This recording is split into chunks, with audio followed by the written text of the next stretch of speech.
नमस्कार साथियों, मैं आर के सैनी आप लोगों के समक्ष मैंने कल उदय सिंह के बारे में, उदय सिंह का राज्याभिषेक कैसे हुआ, बनवीर ने कैसे विक्रमादित्य की हत्या की, कैसे विक्रमादित्य शासक बना, रतन सिंह और सूरजमल हाड़ा ने कैसे एक दूसरे को मार दिया, राणा सांगा के बाद जो घटनाएं घटी है, उसके बाद उदय सिंह जो शासक बनते हैं, चित्तौड़ का दूसरा शाखा विक्रमादित्य के समय और चित्तौड़ का तीसरा शाखा उदय सिंह के समक्ष होता है।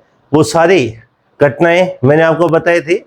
आज हम पढ़ेंगे वीर शिरोमणि हिंदुआ सूरज प्रातस्मरणीय हल्दीघाटी के शेर महाराणा प्रताप के बारे में। महाराणा प्रताप के बारे में, महाराणा प्रताप के जो पिता हैं, इन पिता का जो नाम है वो है उदय सिंह। महाराणा प्रताप, उदय सिंह और इनकी जो माता है उनका नाम है जयवंता बाई।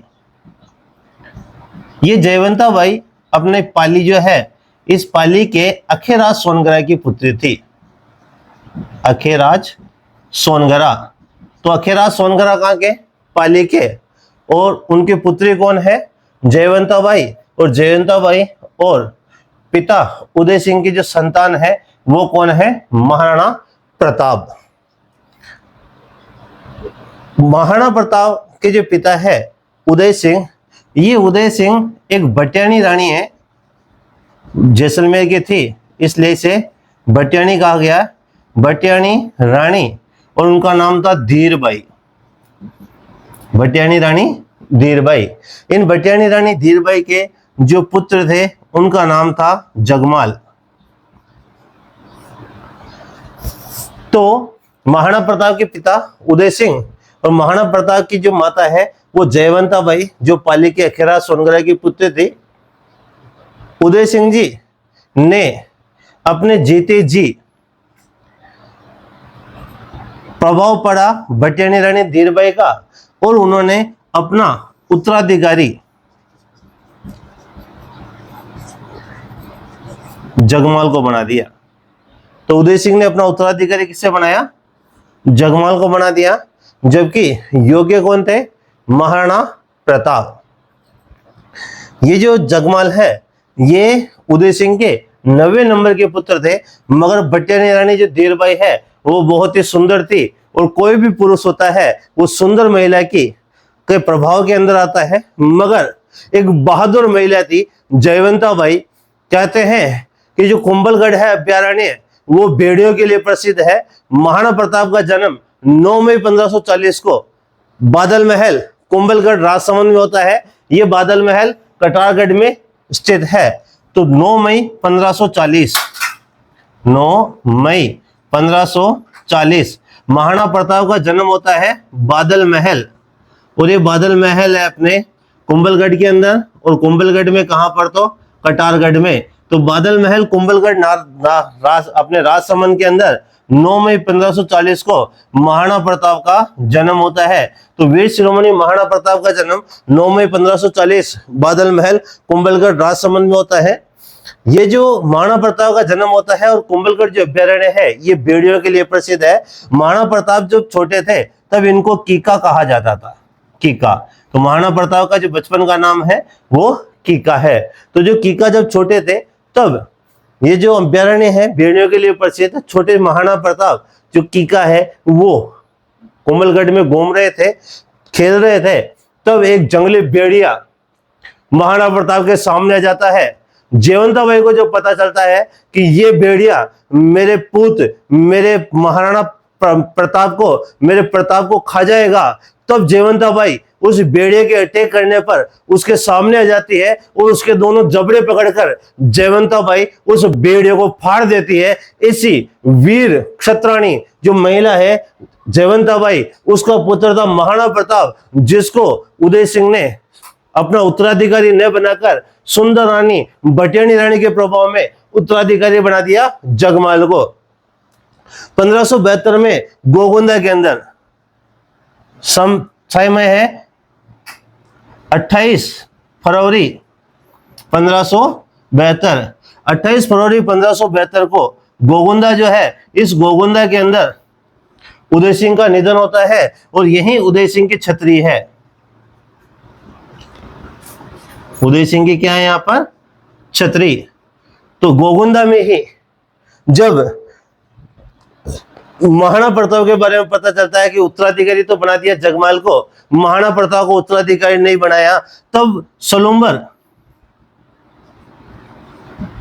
ये सलूम्बर है अपने उदयपुर के अंदर, और वर्तमान में सलूम्बर क्या है? जिला। तो मैं उदयपुर इसलिए देख रहा हूं कि पूर्व नाम था, पूर्व समय में ये सलूम्बर उदयपुर। तो इस सलूम्बर का जो ठिकानेदार होते हैं, कुंवर चूड़ा मैंने बताया जो मेवाड़ का बेस्म कहलाता है, उस कुंवर चूड़ा को सलूम्बर का ठिकानेदार बनाया गया। उसके वंश चुंडावत कहलाए और उन्हें यह पावर दिया गया कि मेवाड़ के महाराणा का जो राज तिलक है वो कौन करेंगे? सलूम्बर के ठिकानेदार। उस समय सलूम्बर के ठिकानेदार थे कृष्ण सिंह चुंडावत।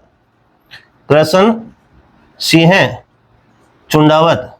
तो जो कृष्ण सिंह चुंडावत और अन्य राजपूत सरदारों ने ऐसे सोचा कि वर्तमान में अकबर जैसा दूर विरोधी, जिसने 1567-68 के अंदर उदय सिंह के सेनापति जयमल फत्ता और कल्लाजी राठौड़ को पराजित करके चित्तौड़ दुर्ग को जीत लिया था, ऐसा दूर विरोधी अकबर अपने सामने है दुश्मन के रूप में। और इस समय केवल भटियानी रानी के प्रभाव के अंदर उदय सिंह जी ने जगमाल को क्या बना दिया?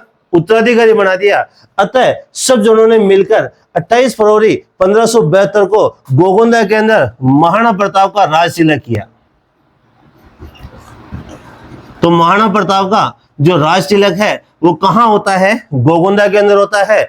कब होता है? 28 फरवरी 1572 को होता है। कौन करते हैं इनका राज तिलक? कृष्ण सिंह चुंडावत। क्योंकि सलूम्बर के जो ठिकानेदार है उन्हें इसका पावर है कि अपने खून से राज तिलक करते हैं। तो कृष्ण सिंह चुंडावत ने महाराणा प्रताप का राज तिलक 28 फरवरी 1572 को गोगुंदा में किया। गोगुंदा में उदय सिंह का निधन होता है और उदय सिंह की छतरी कहां पर है? गोगुंदा के अंदर। तो महाराणा प्रताप का जो जन्म होता है 9 मई 1540 बादल महल कुंभलगढ़ राजसमंद के अंदर। महाराणा प्रताप का बचपन का नाम कीका है। महाराणा प्रताप के पिता का नाम उदय सिंह, इनकी माता का नाम जयवंताबाई, जो पाली के अखेरा सोनगरा की पुत्री थी। महाराणा प्रताप की जो कजिन माँ है या जो सौतेली माँ है वो भटियानी रानी धीरबाई है, और भटियानी रानी धीरबाई का जो पुत्र है जगमाल, वो महाराणा प्रताप का क्या हो गया? कजिन ब्रदर हो गया। ये महाराणा प्रताप का जो धीरबाई का पुत्र हो गया जगमाल। तो इनका क्या हो गया? भाई। इनका एक भाई था जिसका नाम शक्ति सिंह था। महाराणा प्रताप का एक भाई शक्ति सिंह का। कहते हैं कि जो जगमाल है ये भी अकबर की सेवा में चला गया था और अकबर ने इस जगमाल को जाजपुर की जागीर दी थी, और ये शक्ति सिंह भी अकबर की सेना के अंदर शामिल हो गया था। तो महाराणा प्रताप के जो भाई हैं वो जगमाल और शक्ति सिंह है। महाराणा प्रताप की सौतेली माँ है भटियानी रानी धीरबाई। महाराणा प्रताप के पिता का नाम उदय सिंह, माता का नाम जयवंताबाई, जो पाली के अखेरा सोनगरा की पुत्री थी। 9 मई 1540 बादल महल कुंभलगढ़ जो कटारगढ़ में स्थित है राजसमंद में इनका जन्म होता है। इनके बचपन का नाम है कीका। 28 फरवरी 1572 को महाराणा प्रताप का क्या होता है? राज तिलक होता है। महाराणा प्रताप को वीर शिरोमणि कहा जाता है। महाराणा प्रताप को हिंदुआ सूरज कहा जाता है। हिंदुआ सूरज कहा जाता है। महाराणा प्रताप को हल्दी घाटी का शेर कहा जाता है। हल्दी घाटी का शेर। तो हल्दी घाटी का शेर कौन? महाराणा प्रताप। हिंदुआ सूरज कौन है? महाराणा प्रताप। वीर शिरोमणि कौन है? महाराणा प्रताप। प्रातः स्मरणीय महाराणा प्रताप को कहा जाता है, और इनके बचपन का नाम है क्या है? तो कीका, महाराणा प्रताप का। महाराणा प्रताप का जो पुत्र है इनका नाम अमर सिंह है। महाराणा प्रताप के पुत्र कौन है? अमर सिंह। और महाराणा प्रताप की जो पत्नी है उनका नाम अजब दे पंवार है। अजब दे पंवार। महाराणा प्रताप के पुत्र अमर सिंह और इनकी पत्नी का नाम अजब दे पंवार है। महाराणा प्रताप का जो हाथी है इसका नाम है राम प्रसाद। राम प्रसाद। राम प्रसाद और लूणा महाराणा प्रताप के हाथी है, जिन्होंने हल्दीघाटी युद्ध में जौहर दिखाया था। मर्दाना मानसिंह के हाथी का नाम है, और एक हाथी बुलाया था उन्होंने गजमुक्ता इस लूणा के ऊपर कंट्रोल करने के लिए। तो महाराणा प्रताप के नाम का हाथी का नाम राम प्रसाद है, परीक्षा में पूछा गया है। तो हाथी कौन है? राम प्रसाद। और इनके घोड़े का नाम है चेतक। तो इनका जो घोड़ा है उनका नाम है चेतक। तो महाराणा प्रताप के घोड़े का नाम चेतक। चेतक का भाई था नटक, जिसे अब केटक भी कहा जाता है।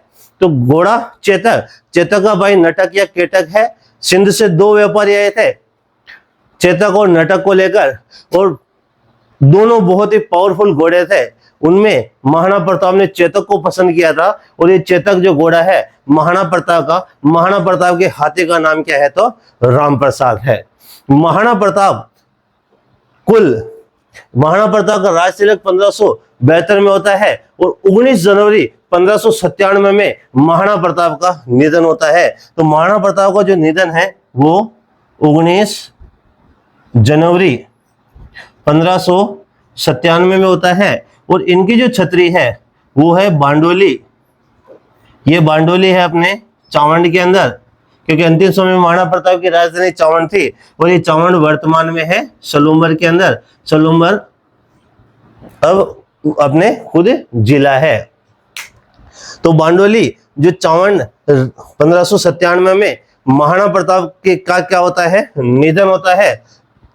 तो महाराणा प्रताप का निधन 19 जनवरी 1597। तो 1572 में इनका राज तिलक होता है, और 97 में इनका निधन होता है। अतः महाराणा प्रताप ने 1572 से 1597 कुल 25 वर्ष तक इस मेवाड़ पर क्या किया था? शासन किया था। तो महाराणा प्रताप ने मेवाड़ पर शासन किया था 25 वर्ष तक, 1572 से 1597 तक। हल्दीघाटी का शेर महाराणा प्रताप कहा जाता है, वीर शिरोमणि महाराणा प्रताप कहा जाता है, हिंदुआ सूरज महाराणा प्रताप कहा जाता है। पिता का नाम उदय सिंह, माता का नाम जयवंताबाई, जो पाली के खेरा सोनकरा की पुत्री थी। धीरबाई भटियाणी इनकी सौतेली माँ थी, जिनका पुत्र जगमाल को उदय सिंह ने अपना उत्तराधिकारी बना दिया था। इनका एक भाई था शक्ति सिंह। तो जगमाल जब महाराणा प्रताप का राज तिलक कर दिया तो जगमाल अकबर की सेवा में चला गया। अकबर ने इन्हें जाजपुर की जागीर दी थी। शक्ति सिंह भी अकबर की सेवा में चला गया था। महाराणा प्रताप की पत्नी का नाम अजबदे पंवार, इनके पुत्र का नाम अमर सिंह। महाराणा प्रताप के हाथी का नाम राम प्रसाद, और इनके घोड़े का नाम चेतक। चेतक के भाई का नाम नटक या केटक मिलता है। महाराणा प्रताप का जन्म 9 मई 1540 को बादल महल, कुंभलगढ़, राजसमंद, कटारगढ़ के अंदर है बादल महल। उपनाम इनका कीका, बचपन में इन्हें कीका कहा जाता था। वैसे जो पहाड़ी क्षेत्र है उसमें बिलों का छोटा जो बच्चा होता है उसे कीका कहते हैं। इनका राज तिलक 28 फरवरी 1572 को कहां पर होता है? गोगुंदा के अंदर। गोगुंदा में उदय सिंह की छतरी है।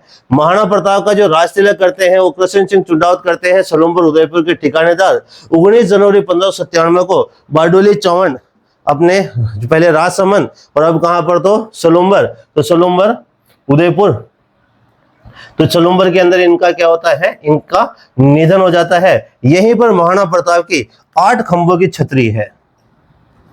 महाराणा प्रताप की 8 खंभों की छतरी बनी हुई है। तो महाराणा प्रताप की छतरी कहाँ है? बारडोली चावंड सलूम्बर के अंदर महाराणा प्रताप की 8 खंभों की छतरी।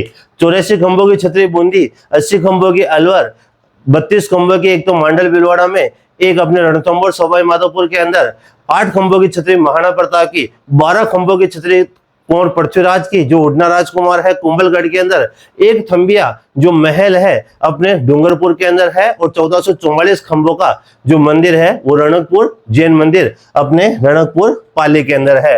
अपन महाराणा प्रताप की बात कर रहे हैं। 19 जनवरी 1597 को इनका निधन होता है। इनका राज तिलक 28 फरवरी 1572 को होता है। महाराणा प्रताप का जो जन्म होता है वो 9 मई 1540 को होता है। महाराणा प्रताप का बचपन का नाम कीका है। महाराणा प्रताप को हिंदुआ सूरज कहा जाता है। इन्हें हल्दीघाटी का शेर कहा जाता है। प्रातः स्मरणीय महाराणा प्रताप को वीर शिरोमणि कहा जाता है। 25 वर्ष इन्होंने शासन किया।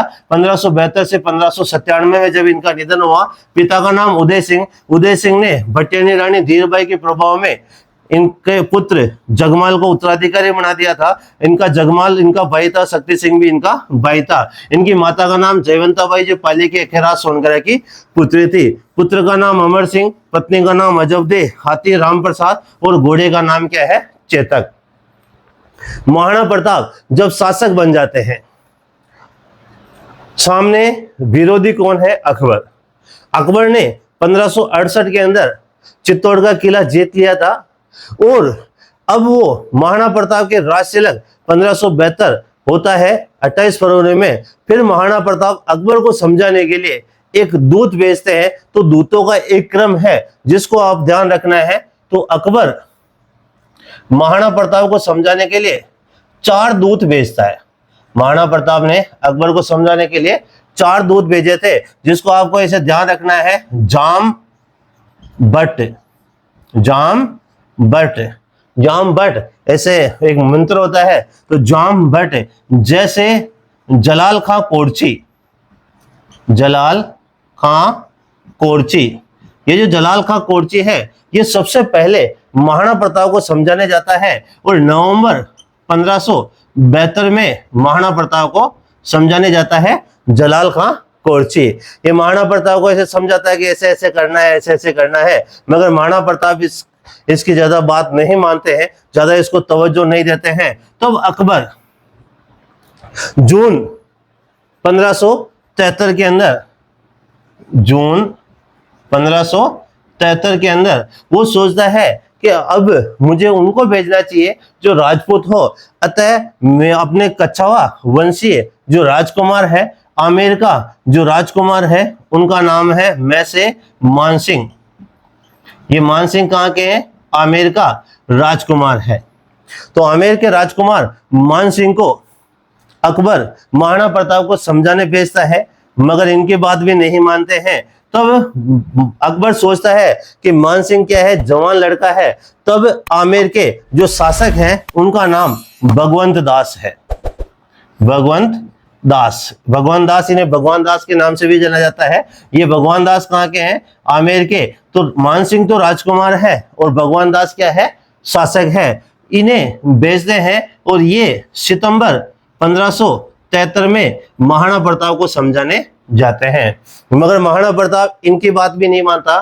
तब महाराणा प्रताप को समझाने के लिए अकबर अपने खजांची, अर्थव्यवस्था के प्रमुख कलाकार, वित्त मंत्री टोडरमल को भेजता है। टोडरमल 10 साल जो पद्धति है वो टोडरमल ने चलाई थी। 10 सालों की गणना कर कर भूमि का जो कर लगान लेना, भूमि बंदोबस्त व्यवस्था थी। तो जो टोडरमल है, इस टोडरमल को इन्होंने अकबर ने दिसंबर 1573 में टोडरमल को महाराणा प्रताप को समझाने भेजा। तो अकबर ने महाराणा प्रताप को समझाने के लिए 4 दूत भेजे। जाम भट्ट, जलाल खां कोरची, नवंबर 1572, मानसिंह आमेर का जो राजकुमार है, मानसिंह कौन है? राजकुमार है, इन्हें भेजा जून 1573 में। और भगवान दास, ये वहां का आमेर का शासक है, इन्हें भेजा सितंबर 1573 में। और जो टर्से टोडरमल है उन्हें भेजा दिसंबर 1573 में। मगर चारों दूतों के समझाने पर भी महाराणा प्रताप नहीं मानते हैं। तब अकबर महाराणा प्रताप के विरुद्ध सैन्य अभियान करता है। तो महाराणा प्रताप को समझाने के लिए अकबर ने दूत भेजे थे। इसी समय की जो घटना होती है कि जो मानसिंह जब आता है तब उदय सागर झील, उदय सागर झील, ये उदय सागर झील अपने उदयपुर में, उदय सागर झील कहां पर है? उदयपुर में। उदय सागर झील का जो निर्माण है वो कराता है उदय सिंह 1559 से 1565 के मध्य में। इस उदय सागर झील के किनारे कुछ विद्वान कहते हैं कि जयसामन झील के किनारे पर ये मीटिंग हुई थी, मगर विश्वस्त जो है वो है कि उदय सागर झील उदयपुर के किनारे मानसिंह के आगमन पर एक बहुत बड़े स्नेह भोज का आयोजन रखा था।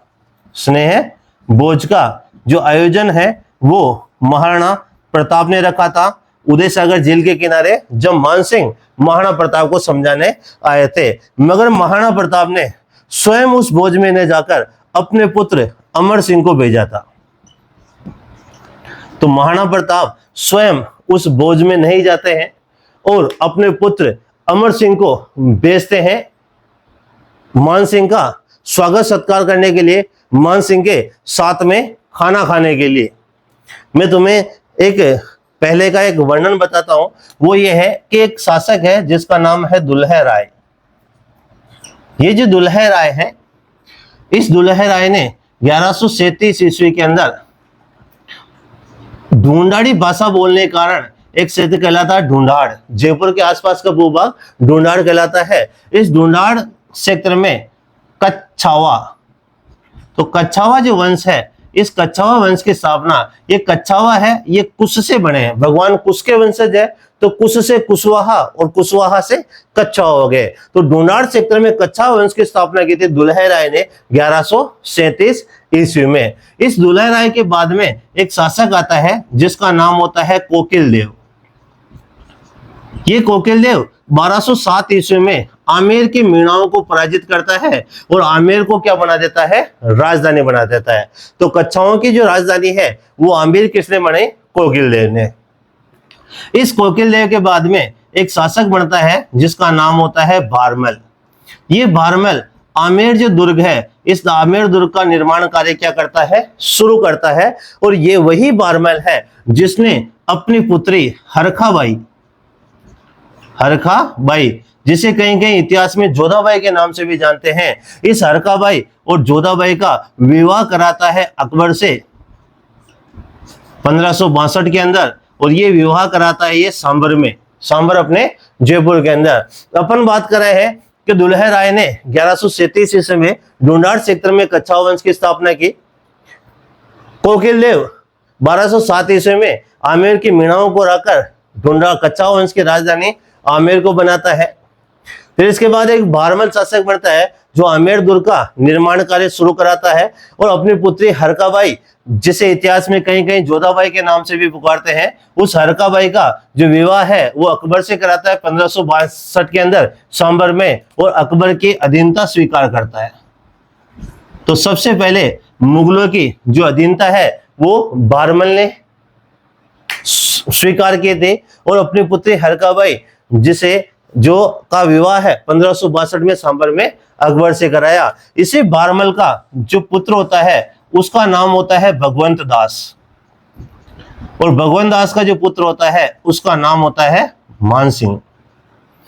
तो भगवंत दास और भगवंत दास का पुत्र कौन है, तो मानसिंह। ये मानसिंह महाराणा प्रताप को समझाने के लिए कहां पर आता है, मेवाड़ में आता है। उदय सागर जेल के किनारे एक भव्य भोज का आयोजन किया जाता है। उस भोज में महाराणा प्रताप स्वयं ने जाकर अमर सिंह को भेजते हैं, और अमर सिंह जब मान सिंह के साथ में खाना खाना शुरू करता है तब मान सिंह कहते हैं कि महाराणा प्रताप नहीं आए, मैं उनके साथ में खाना खाऊंगा, उनसे मेरे को बातचीत करनी है। तब अमर सिंह कहता है कि पापा नहीं आए हैं, वो थोड़ी सी मस्करी जैसी बात होती है, और वो कहता है कि पापा को तो पेट दर्द हो रहा है और मैं आपके साथ में खाना खाऊंगा। तो मान सिंह कहता है कि मैं अकबर के दूत के रूप में आया हूं और महाराणा प्रताप मेरे से बात नहीं कर रहे हैं और मेरे से यहाँ आके मेरे से मिल नहीं रहे, मेरे साथ खाना नहीं खा रहे।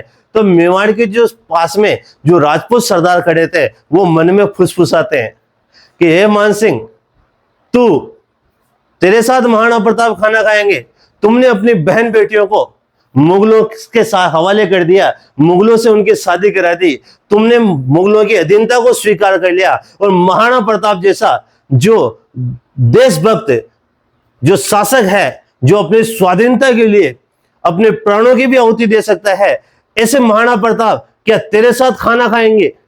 इस बात को मान सिंह अपमानित महसूस करता है खुद को, और वहां जो राजपूत जो सरदार होते हैं और अमर सिंह इनको कहता है कि अब मैं सेना लेकर आऊंगा और महाराणा प्रताप के पेट का इलाज कर दूंगा।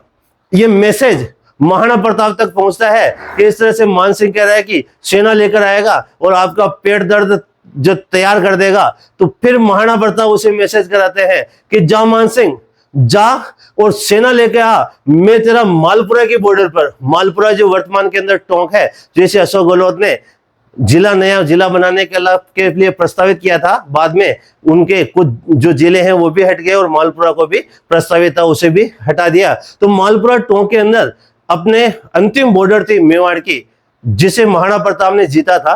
तो उस मालपुरा के अंदर जब मैं भी तेरा मालपुरा के बॉर्डर पर क्या करूंगा, इंतजार करूंगा। इस तरह के वक्तव्य महाराणा प्रताप ने कहे हैं। और अमर सिंह ने उन्हें मस्करे में कहा कि आप तो जा रहे हो, आप अकेले मत आना, अपने फूफा जी अकबर को भी साथ में लेके आना। इस तरह का मान सिंह अपमानित महसूस करता है और जाता है अकबर के पास और अकबर को कहता है कि मुझे सेना दो, मैं महाराणा प्रताप से युद्ध करना चाहता हूं। अकबर उसे कहता है डब डब डब। अभी अकबर जो एक बहुत ही नेक विचारों वाला आदमी था, वो युद्ध नहीं चाहता था, वो रणनीति से काम करना चाहता था। तो उसने रणनीति लगाई और मानसिंह के बाद में भी भगवान दास और टोडरमल को महाराणा प्रताप को समझाने भेजा था। मगर जो हल्दी घाटी युद्ध है, उस हल्दी घाटी युद्ध की जो नींव पड़ गई थी, उदय सागर झील के किनारे के ऊपर मानसिंह का जो अपमान हुआ था। हल्दी घाटी युद्ध का मुख्य कारण तो बनता है मानसिंह जो है उसका तत्कालीन कारण तो बनता है मानसिंह का पिछोला जेल के किनारे अपमान, मगर हल्दी घाटी युद्ध का मूल जो कारण था वो था महाराणा प्रताप के द्वारा अकबर की अधीनता को स्वीकार न करना। तो थोड़ा सा आपको ध्यान रखना है कि जो दुल्हे राय है ये 1137 ईस्वी में ढूंढाड़ सेक्टर में कच्छा वंश की स्थापना करता है। फिर कोकिलदेव इसका वंशज होता है जो 1207 ईस्वी में आमेर की स्थापना करता, आमेर को जीता है मीनाओं से और आमेर को पहली राजधानी बना देता है। फिर बारमल जो है ये आमेर दुर्ग का निर्माण कार्य शुरू करता है, जिसे मानसिंह क्या करता है, पूरा करता है। बारमल ने मुगलों की अधीनता स्वीकार कर ली और 1562 में सांबर में अपनी पुत्री हरका बारी का विवाह किससे कराया, अकबर से। बारमल का लड़का भगवान दास और भगवान दास का लड़का कौन है, मानसिंह। अकबर महाराणा प्रताप को समझाने के लिए 4 दूत भेजता है, जाम भट्ट, जलाल खां, मानसिंह, भगवान दास और टोडरमल। जलाल खां कोर्ची नवंबर 1572 के अंदर महाराणा प्रताप को समझाने आता है। फिर मानसिंह जो आमेर का राजकुमार है जून 1573 के अंदर महाराणा प्रताप को समझाने आता है और उदय सागर जेल के किनारे अमर सिंह और अन्य राजपूत सरदारों द्वारा उसका अपमान किया जाता है। इस कारण वो सेना लेकर हल्दी घाटी युद्ध में आता है। वैसे भगवान दास आमेर का शासक है, जिसे तो पहले बेटा समझाने गया और उसके बाद में कौन गया, पापा गया। मानसिंह पहले समझाने गया और बारमल अपने भगवान दास बाद में समझाने गया, सितंबर 1573। और सबसे लास्ट में टोडरमल गया था दिसंबर 1573। तो इस तरह से हल्दी घाटी युद्ध की जो निर्णय है कि हल्दी घाटी युद्ध का जो निर्णय है वो यहां पर हो जाता है कि ये युद्ध होगा ही होगा। तो हल्दी घाटी युद्ध जो है उसका मूल कारण, अब मैं बात करूंगा किस युद्ध की बात करूंगा, हल्दी घाटी का युद्ध। यहां की जो मिट्टी है वो हल्दी के समान पीली है, इसलिए इसे हल्दी घाटी कहा जाता है। और हल्दी घाटी का युद्ध, ये जो हल्दी घाटी है, ये हल्दी घाटी का जो युद्ध होता है ये 18 जून 1576 में होता है। कुछ विद्वान इसका जो समय है वो 21 जून मानते हैं, इसलिए आप थोड़ा सा इसे अपने माइंड में रखिएगा। हल्दी घाटी का जो युद्ध होता है ये खमनोर के अंदर होता है।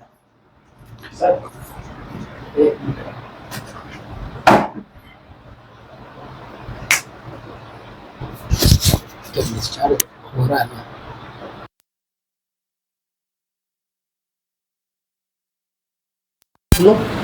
यहीं से वापस 1 मिनट चालू रखो, चालू है तो काट देना इस पर ना, काट दूंगा मैं। आप वापस तो हल्दी घाटी का युद्ध 18 जून 1576 को होता है, मगर कुछ विद्वान इसे 21 जून का समय मानते हैं। तो अपने को 21 जून का समय भी थोड़ा सा ध्यान रखना है। हल्दी घाटी जो युद्ध है वो खमनोर के अंदर होता है और खमनोर है अपने राजसमंद। तो हल्दी घाटी का युद्ध कहां पर होता है, खमनोर राजसमंद के अंदर। तो हल्दी घाटी का युद्ध 18 जून 1576 खमनोर राजसमंद में होता है। ये होता है महाराणा प्रताप वर्सेज अकबर के मध्य। तो महाराणा प्रताप और अकबर के मध्य कौन सा युद्ध होता है, विश्व प्रसिद्ध युद्ध होता है हल्दी घाटी का युद्ध 18 जून 1576 खमनोर राजसमंद, महाराणा प्रताप वर्सेज अकबर के मध्य में। अब ये जो युद्ध है हल्दी घाटी का युद्ध, इस हल्दी घाटी के युद्ध को मेवाड़ की थर्मोपोली,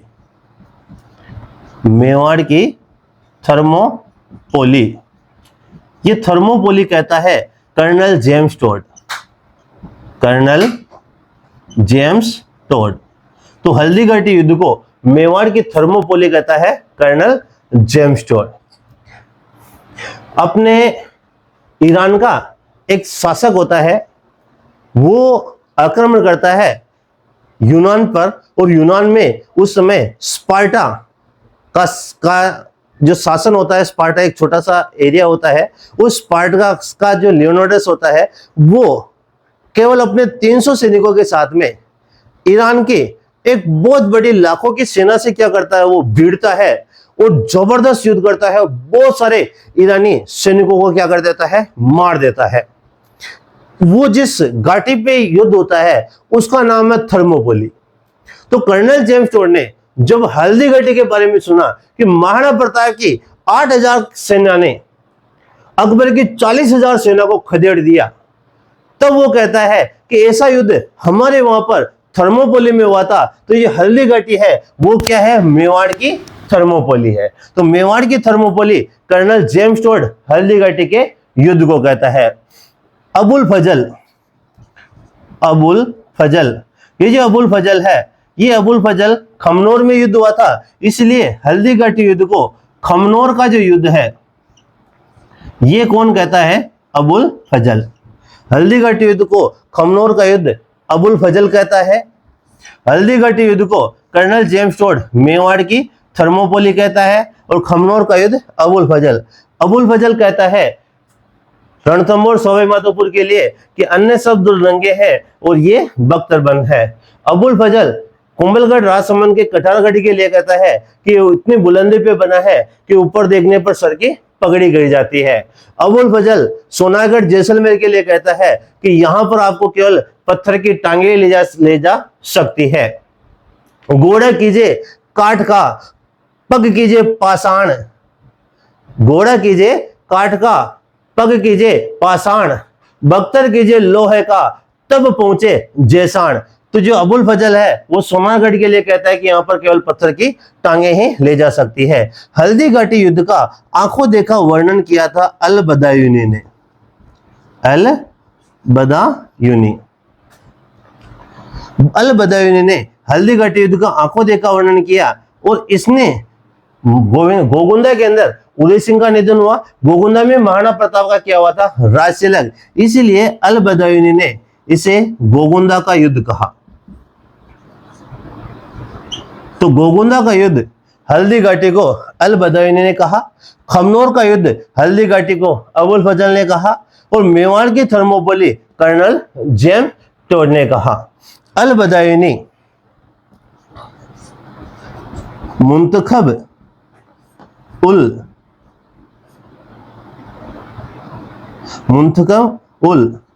तवर्रुक, मुंतखब उल खजाइन उल फुतूह है, मुंतखब उल तवर्रुक। तो मुंतखब उल तवर्रुक ये जो किताब है, ये किताब लिखी अल बदायूनी ने, मुंतखब उल तवर्रुक। तो मुंतखब उल तवर्रुक किताब लिखी है अल बदायूनी ने। तो अल बदायूनी ने हल्दीघाटी युद्ध का आंखों देखा वर्णन किया था, और अल बदायूनी इस युद्ध में साथ में था। तो हल्दीघाटी युद्ध का आंखों देखा वर्णन किसने किया, अल बदायूनी ने, मुंतखब उल तवर्रुक में। तो इस किताब में इसने हल्दीघाटी युद्ध का आंखों देखा वर्णन किया। अब इस युद्ध में जो हल्दीघाटी का युद्ध है, इस युद्ध की योजना है वो अकबर का किला में बनी। अकबर का किला, ये अकबर का जो किला है इसको मेगजीन दुर्ग भी कहते हैं, मेगजीन दुर्ग, और ये कहां पर है, तो अजमेर में। थोड़ा सा समझिएगा, अकबर का किला जिसे अपन मेगजीन का दुर्ग भी कहते हैं, अजमेर के अंदर इस जगह पर हल्दीघाटी युद्ध की योजना बनी थी। अकबर ने अपना जो सैन्य सामान है और अपना जो लश्कर है वो संचालित किया था मांडलगढ़ से, मांडलगढ़। तो मांडलगढ़ अपने भिलवाड़ा के अंदर है, यहां से जो संचालन है इस युद्ध का वो किसने किया था, अकबर ने किया था। तो अकबर ने हल्दीघाटी युद्ध का जो संचालन है वो कहां से किया था? मांडलगढ़ से किया था। और महाराणा प्रताप ने इस युद्ध का जो संचालन है वो कुंभलगढ़ से किया था। तो महाराणा प्रताप ने इस युद्ध का संचालन कुंभलगढ़ से किया और अकबर ने इस युद्ध का संचालन मांडलगढ़ से किया। हल्दीघाटी युद्ध की योजना अकबर का किला या मेगजिन दुर्ग में बनी। मेवाड़ की थर्मोपली हल्दीघाटी युद्ध को कर्नल जेम्स टोड ने कहा, अबुल फजल ने इसे खमनोर का युद्ध कहा, अल बदायूनी ने इसे गोगुंदा का युद्ध कहा था। हल्दीघाटी जो युद्ध है, अब इस हल्दीघाटी युद्ध का जो संचालन कर रहा है मांडलगढ़ से अकबर कर रहा है और कुंभलगढ़ से ही है। अब हल्दीघाटी युद्ध में सेना लेकर आते हैं, अकबर की ओर से सेना लेकर आता है मानसिंह। ये जो मानसिंह है इसे पहली बार अकबर ने स्वतंत्र रूप से सेना नायक बनाकर पहली बार भेजा था, क्योंकि उसे पता था कि मानसिंह अंदर से जलाया हुआ है तो ये जबरदस्त क्या करेगा? युद्ध करेगा। मानसिंह के साथ में एक मुगल सेनापति आसफ खां भी साथ में था। आसफ खां, तो आसफ खां अकबर की ओर से लड़ रहा है, मानसिंह अकबर की ओर से लड़ रहा है। इसके साथ में एक मेहतर खां था, मेहतर खां, मेहतर खां था और एक बहलोल खां, बहलोल खां। ये हल्दीघाटी युद्ध में अकबर की तरफ से लड़ रहे थे।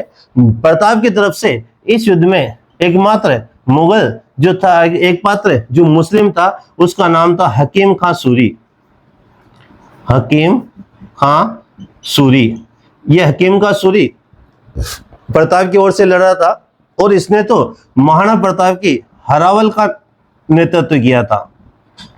हरावल सेना का अग्रभाग होता है जिसमें सबसे मजबूत योद्धा, जो पहली टुकड़ी जो दुश्मन सेना से भिड़ती है वो सबसे मजबूत योद्धा होते हैं और उस सेना को कहा जाता है, टुकड़ी को कहा जाता है हरावल। पीछे की जो टुकड़ी होती है उसे चंद्रावल कहा जाता है। वो ठंड रखती है और जब युद्ध पीक पे होता है और जब दुश्मन सेना थक जाती है तब तो चंद्रावल जाकर उन सैनिकों का क्या करती है? खात्मा करती है। तो हरावल में भी सबसे मजबूत योद्धा रहते हैं और चंद्रावल में भी सबसे मजबूत योद्धा रहते हैं। तो हरावल का नेतृत्व हकीम खां सूरी ने किया था। इसके अलावा भीलों की जो सेना थी उसका नेतृत्व भीलू पुंजा ने किया था और एक तो इनके थे जालामान।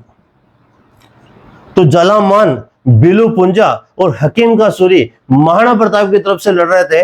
मानसिंह, आसफ खां, मेहतर खां और बहलोल खां ये अकबर की तरफ से इस युद्ध के अंदर लड़ रहे थे। अब ये जो युद्ध है इस युद्ध का आंखों देखा वर्णन कौन करता है? मुंतखब तवारिख, तवारिख, मुंतखब तवारिख। तो मुंतखब तवारिख में अल बदायूनी हल्दीघाटी युद्ध का क्या करता है? आंखों देखा वर्णन करता है। अब जो युद्ध है ये युद्ध शुरू होने की कंडीशन होती है। अब युद्ध शुरू हो रहा है और इस युद्ध शुरू हो रहा है और इसके पास में एक पेड़ आराम से, उस पेड़ की टहनियां हैं और एक टहनी के ऊपर आराम से बैठा है अल बदायूनी और किताब के अंदर वो क्या कर रहा है? हल्दीघाटी युद्ध का आंखों देखा वर्णन कर रहा है। युद्ध शुरू होता है और भयंकर युद्ध की फाइट चल रही होती है और आसफ खां साइड में खड़ा होता है। आसफ खां युद्ध में साइड में खड़ा होता है। तब ये जो बदायूनी है, बदायूनी ने मुंतखब तवारिख के अंदर क्या किया है? हल्दीघाटी युद्ध का आंखों देखा वर्णन। तो ये जो बदायूनी है ये आसफ खां के पास में आता है और आसफ खां को कहता है कि आसफ खां, व्हाट आर यू डूइंग? तुम ये क्या कर रहे हो? युद्ध चल रहा है और तुम साइड में खड़े खड़े देख रहे हो। तब आसफ खां ने क्या कहा कि राजपूत चाहे मानसिंह की सेना के मरे या राजपूत चाहे प्रताप की सेना के मरे, भला तो इस्लाम का ही हो रहा है। और जब किसी को धर्म युद्ध कहा जाता है तो वो जो युद्ध होता है उसे जिहाद कहा जाता है। तो हल्दीघाटी युद्ध को अप्रत्यक्ष रूप से जिहाद की संज्ञा किसने दी थी? आसफ खां ने दी थी। और ये बात कौन लिखता है? बदायूनी लिखता है मुंतखब तवारिख के अंदर है कि जो आसफ खां है वो इस तरह की बात कहता है कि हल्दीघाटी के युद्ध में सैनिक चाहे प्रताप के मरे चाहे मानसिंह के। कुछ ऐसा भी वर्णन मिलता है कि कुछ सैनिक आसफ खां से पूछते हैं कि सर आसफ खां जी, हम तीर छोड़े, हमें तो पता ही नहीं चल रहा कि हमारे सैनिक कौन से हैं और महाराणा प्रताप के सैनिक कौन से हैं, यानी कि मान सिंह के जो सैनिक कौन से हैं और महाराणा प्रताप के कौन से हैं, तब आसफ क्या कहता है कि तुम तो बिना देखे केवल तीर छोड़ो, तीर चाहे मान सिंह की सेना के लगे चाहे प्रताप की सेना के लगे, भला तो इस्लाम का ही हो रहा है। तो हल्दीघाटी युद्ध को अप्रत्यक्ष रूप से जिहाद की संज्ञा कौन देता है, आसफ का देता है। हल्दीघाटी युद्ध का आंखों देखा वर्णन किसने किया, बदायूं ने मुंतखबुल तवारीख के अंदर हल्दीघाटी युद्ध का आंखों देखा वर्णन होता है। हल्दीघाटी युद्ध को अल बदायूनी गोगोंदा का युद्ध कहता है, अबुल फजल इसे खमनौर का युद्ध कहता है, कर्नल जेम्स टूट इसे मेवाड़ की थर्मोपली कहता है। हल्दीघाटी युद्ध की योजना अकबर का किला मेघजिनदुर्ग अजमेर में बनी थी। हल्दीघाटी युद्ध का महाराणा प्रताप ने संचालन कुंभलगढ़ से और मान सिंह ने संचालन मांडलगढ़ से किया था। महाराणा प्रताप जब सेना लेके आते हैं तब सबसे पहले ये अपना डेरा लोसिंग के अंदर डालते हैं, और मान सिंह जब सेना लेकर आता है तब सबसे पहले अपना डेरा मोलेला में डालता है, और मोलेला है अपने राजसमंद में। तो मोलेला में सबसे पहले डेरा मान सिंह डालता है, और लोसिंग के अंदर कौन डालते हैं, महाराणा प्रताप। और फिर 18 जून को आपस में क्या होती है, इनके अंदर भिड़ंत होती है। प्रथम दृष्टिया महाराणा प्रताप जो गोरिल्ला युद्ध के अंदर या छापामार युद्ध के अंदर जो दक्ष थे, छापामार युद्ध पद्धति या गोरिल्ला जो युद्ध पद्धति है वो शुरू की थी महाराणा कुंभा ने। फिर उसके बाद उदय सिंह और महाराणा प्रताप ने छापामार युद्ध पद्धति और गोरिल्ला युद्ध पद्धति को अपनाया था, और उन्हीं का अनुसरण महाराष्ट्र के अंदर शिवाजी भी करते हैं। तो छापामार युद्ध पद्धति होती है कि दुश्मन सेना आती है और उस सेना के आइडो साइडो से, पहाड़ी इलाकों से जो सैनिक होते हैं वो अंदर उसके ऊपर झपट्टा मारते हैं, और जितने लोगों को मारना काटना होता है उनको मार काट के वापस पहाड़ों के अंदर क्या करते हैं, छुप जाते हैं। इसे छापामार युद्ध पद्धति कहते हैं, इसे गोरिल्ला युद्ध पद्धति भी कहते हैं, और इसके अंदर महाराणा प्रताप क्या थे, दक्ष थे। तो महाराणा प्रताप जो है ये लोसिंग के अंदर अपनी सेना का डेरा डाल देते हैं, और अकबर की तरफ से मान सिंह मोलेला, ये मोलेला राजसमंद है जहां का टेराकोटा उद्योग प्रसिद्ध है। मिट्टी की खोखली मूर्तियों का निर्माण किया जाता है जिसे टेराकोटा उद्योग कहते हैं, वो मोलेला राजसमंद का प्रसिद्ध है। अब हल्दीघाटी युद्ध शुरू होता है। हल्दीघाटी युद्ध के अंदर महाराणा प्रताप मान सिंह को ढूंढ रहे हैं। मान सिंह बैठा होता है मर्दाना हाथी के ऊपर। मान सिंह किसके ऊपर बैठा रहेगा, मर्दाना हाथी के ऊपर। तो इस तरह से जो मान सिंह है वो मर्दाना हाथी के ऊपर बैठा रहता है, और महाराणा प्रताप चेतक घोड़े के ऊपर सवार होते हैं। तो महाराणा प्रताप चेतक के ऊपर बैठे हुए हैं और मान सिंह हाथी के ऊपर सवार है।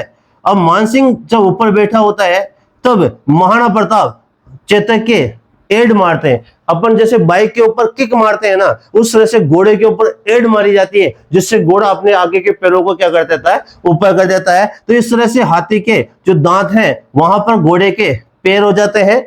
महाराणा प्रताप भाले से एक प्रहार करते हैं मान सिंह के ऊपर। कहते हैं कि मान सिंह होदी के अंदर छुप गया था। हाथी के ऊपर बैठने का जो स्थान होता है उसे होदा कहते हैं। तो मान सिंह उस होदे में छुप गया था, और महाराणा प्रताप का जो भाला है वो, उनका जो वार है वो विफल हो गया था, और मान सिंह का जो हाथी था उसका नाम था मर्दाना और गजमुक्ता। ये मान सिंह के हाथी थे, और राम प्रसाद और लूणा ये महाराणा प्रताप के हाथी थे। इस युद्ध के अंदर कहते हैं कि जो लूणा और राम प्रसाद, इन्होंने इतना भयंकर युद्ध किया था कि 10 हाथियों को इन्होंने क्या कर दिया था, मार दिया था। तब 4 हाथियों का घेरा बनाकर इस राम प्रसाद को अकबर ने क्या कर लिया था, बंदी बना लिया था।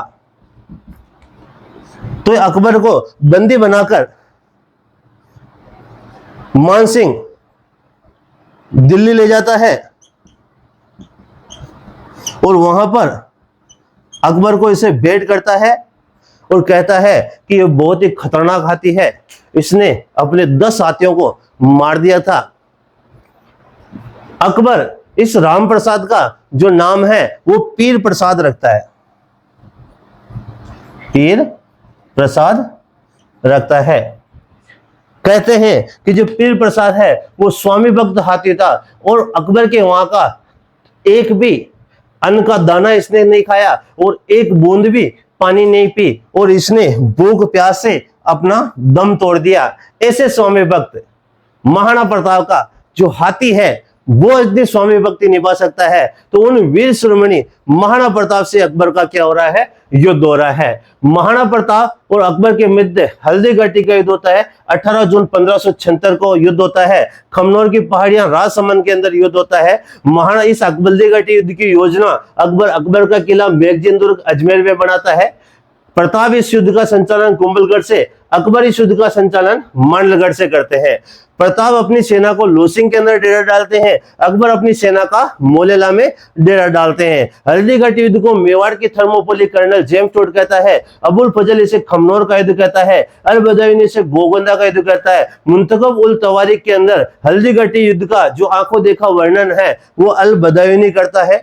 अल बदायूनी आसफ खां से पूछता है, तब आसफ खां हल्दी घाटी युद्ध को अप्रत्यक्ष रूप से जिहाद की संज्ञा देता है। बदायूनी इस युद्ध का आंखों देखा वर्णन करता है। युद्ध में मानसिंह की तरफ से मर्दाना और गजमुक्ता लड़े थे और महाराणा प्रताप की तरफ से राम प्रसाद और लोना लड़े थे, इसलिए इसे हाथियों का युद्ध भी कहा जाता है। तो हाथियों का जो युद्ध है वो हल्दी घाटी युद्ध को भी कहा जाता है। क्वेश्चन पूछा गया आरपीएस में, रामप्रसाद, लोना और मर्दाना हाथियों ने किस युद्ध में अपना जोहर दिखाया था, तो हल्दी घाटी युद्ध में। मानसिंह रामप्रसाद को अकबर के पास ले जाता है और अकबर इसका नाम पीर प्रसाद रखता है और भूख प्यास से दम तोड़ देता है रामप्रसाद। इसलिए क्वेश्चन पे पूछा गया है कि महाराणा प्रताप के हाथी का नाम क्या था, तो रामप्रसाद। तो रामप्रसाद और लोना। प्रताप की ओर से हकीम का सूरी, बिल्लू पुंजा और जालामान इस युद्ध में लड़ते हैं। हकीम का सूरी महाराणा प्रताप की सेना हरावल का नेतृत्व करता है। अकबर की तरफ से मानसिंह, आसफ खां, मेहतर खां और बहलोल खां इस युद्ध के अंदर क्या करते हैं, अकबर की तरफ से लड़ते हैं।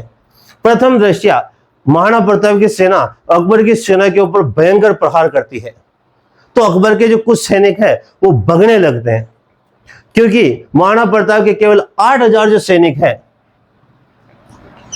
उनकी जो लड़ाई है वो अकबर की 40,000 जो सेना है इसके साथ में थी। मगर इतना भयंकर प्रहार देखते हुए और बिलों की तीरों की जो खनखनाहट है उनको देखते हुए जो अकबर की सेना है वो भगने लगती है। तब मेहतर खां एक अफवाह फैलाता है कि हल्दी घाटी युद्ध में अकबर पहुंचने वाले हैं और अकबर के पास 5 लाख सेना है। तो हल्दी घाटी युद्ध में अकबर के आने की, हल्दी घाटी युद्ध में अकबर के आने की जो अफवाह है वो अफवाह किसने फैलाई थी, मेहतर खां ने फैलाई थी। तो हल्दी घाटी युद्ध में अकबर के आने की जो अफवाह है वो कौन फैलाता है, मेहतर खां फैलाता है। ये जो बहलोल खां है, ये बहलोल खां अकबर का चाचा था और बहुत बलिष्ठ 8-9 फीट लंबा विशालकाय दानव जैसे शरीर वाला बहलोल खां था। और जब मुगल कैंप के अंदर वीरता के किस्से चलते थे तब ये बहलोल खां कहता था कि अगर कभी किसी युद्ध के अंदर अगर मेरा महाराणा प्रताप से सामना हुआ, महाराणा प्रताप की भी जो उनकी बलिष्ठता है, उनकी ताकत है कि कहते हैं कि वो 100 मन का भाला अपने हाथ में रखते थे, 2 तलवारें 25 किलो की रखते थे, 210 किलो का उनका जो जिरा बख्तर था, 110 किलो उनका खुद का वजन था और इतना वजन लेके चेतक क्या करता था, युद्ध भूमि के अंदर हवाई उड़ान भरता था। तो चेतक कितना महान रहा होगा। तो इस तरह के महाराणा प्रताप के किस्से बहुत ही प्रसिद्ध थे, प्रचलित थे। तब ये बहलोल खां कहता है कि अगर कभी युद्ध भूमि के अंदर महाराणा प्रताप का मेरे से सामना होगा तब मैं महाराणा प्रताप को बता दूंगा कि ओरिजिनल में ताकत क्या होती है। इस तरह की डींगे कौन आंकता था, बहलोल खां आंकता था। इस हल्दी घाटी युद्ध के अंदर बहलोल खां और महाराणा प्रताप का आमना सामना होता है। महाराणा प्रताप और बहलोल खां का आमना सामना होता है। तो उस आमने सामने में महाराणा प्रताप कुछ समय तक तो तलवार से बहलोल खां के साथ में खेलते हैं।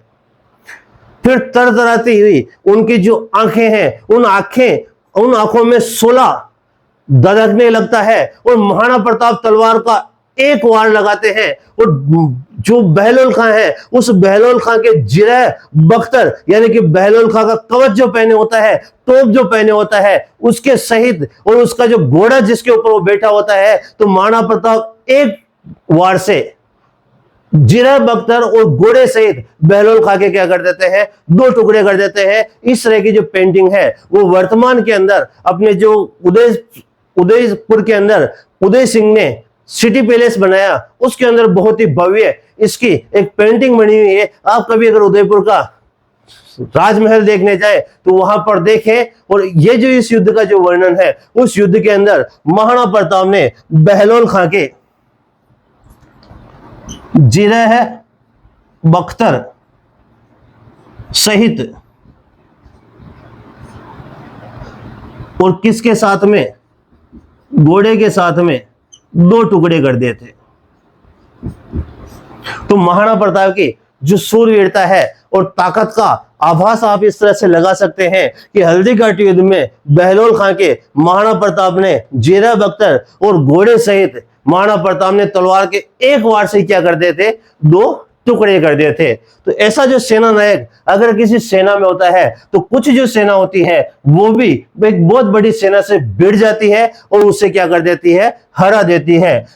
पहले इस तरह का वाकया बनते थे कि हल्दी घाटी युद्ध के अंदर महाराणा प्रताप की हार होती है, मगर महाराणा प्रताप का जो घोड़ा है वो चेतक इसमें घायल हो जाता है।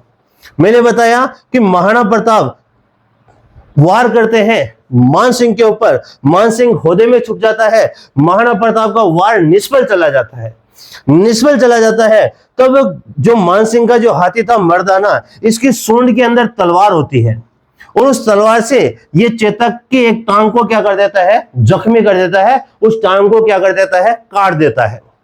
अब चेतक तीन टांगों के ऊपर महाराणा प्रताप को लेके, अब उसको डर लगता है चेतक को, स्वामी भक्त है कि अगर मैं यहां पर रुका तो मान सिंह के जो अंगरक्षक है वो महाराणा प्रताप को यहां पर घेर लेंगे, या तो उन्हें बंदी बना लेंगे या फिर वो मार दिए जाएंगे। तब चेतक महाराणा प्रताप की इच्छा के विरुद्ध इस युद्ध भूमि से बाहर निकल जाता है। इसी कारण कुछ विद्वान कहते हैं कि इस युद्ध के अंदर महाराणा प्रताप की क्या होती है, हार होती है, क्योंकि महाराणा प्रताप युद्ध भूमि से चले गए थे। मगर वर्तमान के अंदर जो राजस्थान सरकार के द्वारा जो तथ्य जुटाए गए हैं, उन तथ्यों के अंदर ये वर्णन मिलता है कि महाराणा प्रताप ने बाद में हल्दीघाटी सेक्टर के अंदर बहुत सारी जागीरें प्रदान की थी और महाराणा प्रताप ने अकबर की सेना को बहुत दूर तक क्या कर दिया था, खदेड़ दिया था। और खदेड़ने के बाद में जब मान सिंह वापस अकबर के पास जाता है तो मान सिंह और आसफ खां की अकबर के द्वारा जोड़ी बंद कर दी जाती है और अकबर और मान सिंह से मिलने से भी, अकबर मान सिंह और आसफ खां से मिलने से भी क्या कर देता है, इनकार कर देता है। तो अतः इस तरह का वर्णन मिलता है और वर्तमान में आरबीएससी की जो किताबें है उसमें वर्णन मिलता है कि महाराणा प्रताप इस युद्ध के अंदर क्या होते हैं, विजय होते हैं।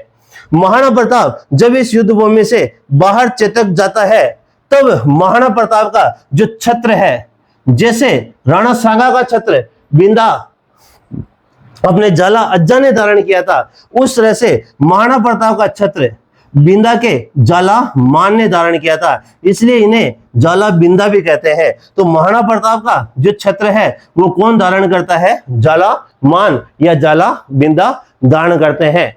और यहां से जो चेतक है वो युद्ध भूमि से बाहर जाता है। मैं आपको पुनः चीजें समझा रहा हूं कि इसे हल्दीघाटी युद्ध को हाथियों का युद्ध भी कहा जाता है।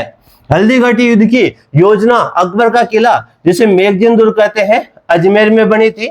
महाराणा प्रताप ने इसका संचालन कुंभलगढ़ से और अकबर ने इसका संचालन मांडलगढ़ से किया था। हल्दीघाटी युद्ध को कर्नल जेम्स टोड ने मेवाड़ की थर्मोपोली कहा, अबुल फजल ने इसे खमनोर का युद्ध कहा, अल बदावी ने इसे गोगुंदा का युद्ध कहा। हल्दीघाटी युद्ध का जो आंखों देखा वर्णन है वो मुंतखब उल तवारिक जो किताब है इसमें कौन करता है, अल बदावी ने करता है। महाराणा प्रताप का जो हाथी है उनका नाम राम प्रसाद और लूणा है और मान सिंह का जो हाथी है उसका नाम मर्दाना और गजमुक्ता है।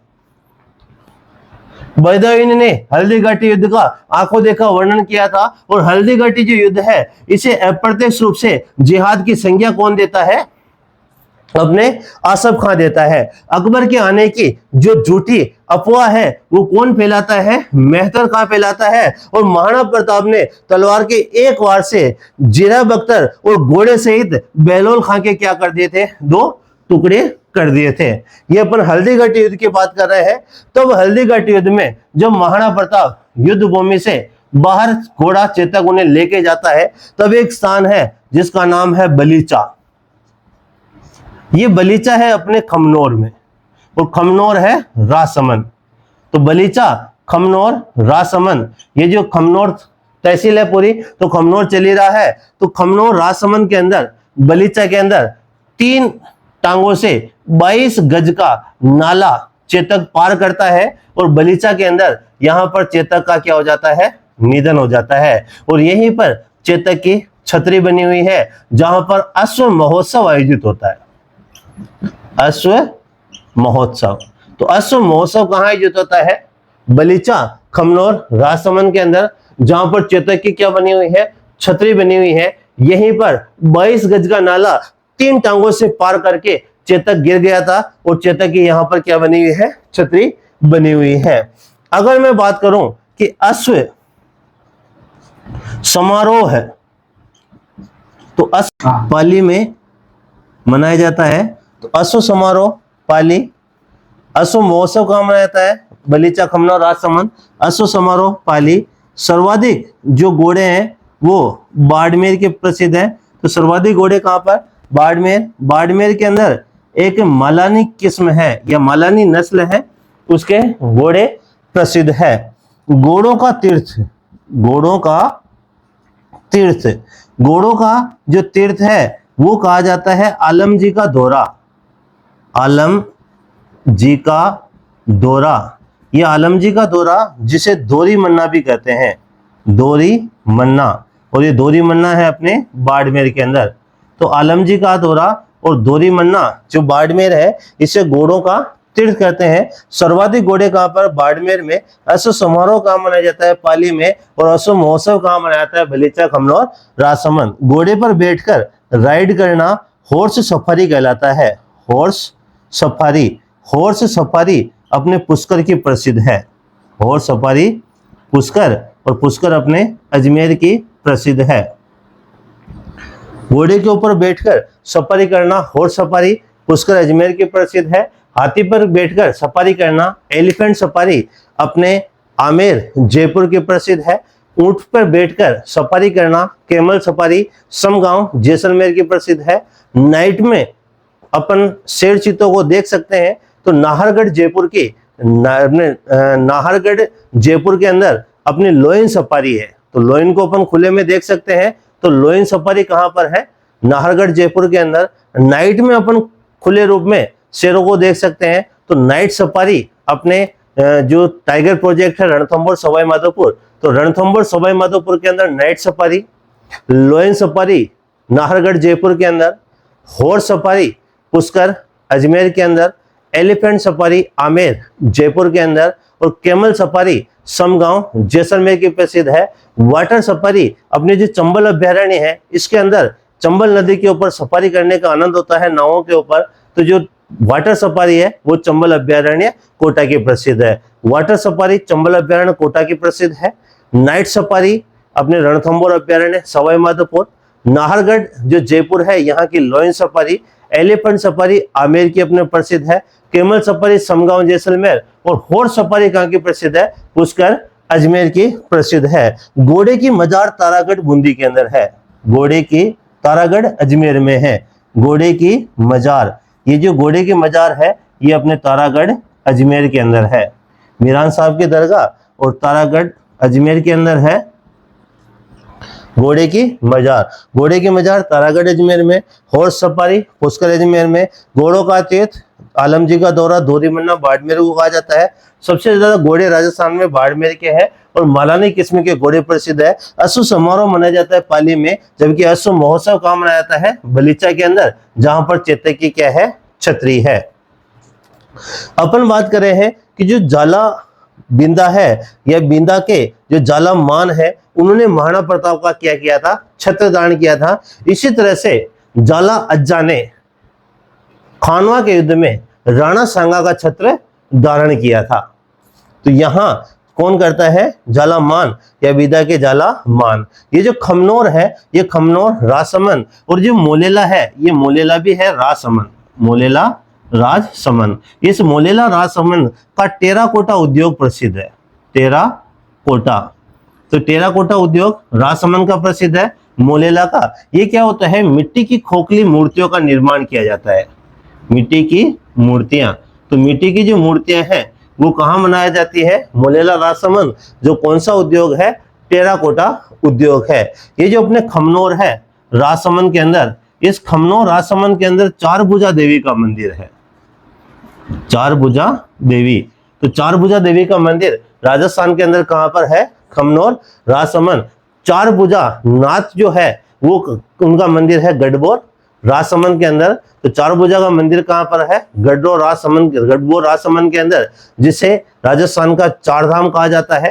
तो चार भुजा देवी का मंदिर कहां पर है? खमनोर राजसमंद। ये जो खमनोर है ये चैती गुलाब के लिए चैत्र महीने में होते हैं, इसलिए इसे चैती गुलाब कहते हैं, और इसे दसमक गुलाब भी कहते हैं। तो चैती या दसमक गुलाब उत्पादन कहाँ का प्रसिद्ध है? खमनोर राजसमंद के अंदर होता है। ये इससे इत्र और गुलकंद बनते हैं। राजस्थान के अंदर जो पुष्प मंडी है या जो अपने गुलाब मंडी है वो पुष्कर अजमेर के अंदर है, जहाँ गुलाब मंडी है और सर्वाधिक पुष्प का उत्पादन होता है। जबकि चैती और दसमक गुलाब कहाँ के होते हैं? खमनोर राजसमंद। काले और हरे जो गुलाब है वो अपने सावा गार्डन चित्तौड़ के प्रसिद्ध है, जो एक शेर खान, एक प्रसिद्ध एक तस्कर के रूप से जाना जाता था। तो शेर खान का जो सावा गार्डन है चित्तौड़, वहां पर काले और हरे रंग के गुलाब प्रसिद्ध है। गुलाब मंडी पुष्कर अजमेर के अंदर है, वहीं पर गुलाब का सर्वाधिक उत्पन्न होता है। चैती और दसमक गुलाब कहाँ के प्रसिद्ध है? तो खमनोर राजसमंद। खुसखेड़ा अपने अलवर के अंदर है, जहां पर राज्य का प्रथम पुष्प पार्क है। राजस्थान का जो पहला पुष्प पार्क है, राजस्थान का पहला पुष्प पार्क है। बहुत बार क्वेश्चन पूछा गया है, और ये कहां पर है? खुसखेड़ा। और खुसखेड़ा कहां पर? अपने अलवर के अंदर पुष्प पार्क है। अगर मैं आपको कहूं कि जो गुलाब मंडी है, गुलाब मंडी ये कहां पर है? तो पुष्कर अजमेर के अंदर। तो पुष्कर अजमेर के अंदर गुलाब मंडी है,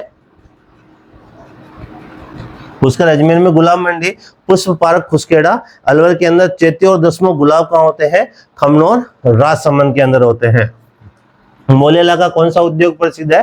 टेराकोटा उद्योग अपने मोलेला राजसमंद का प्रसिद्ध है।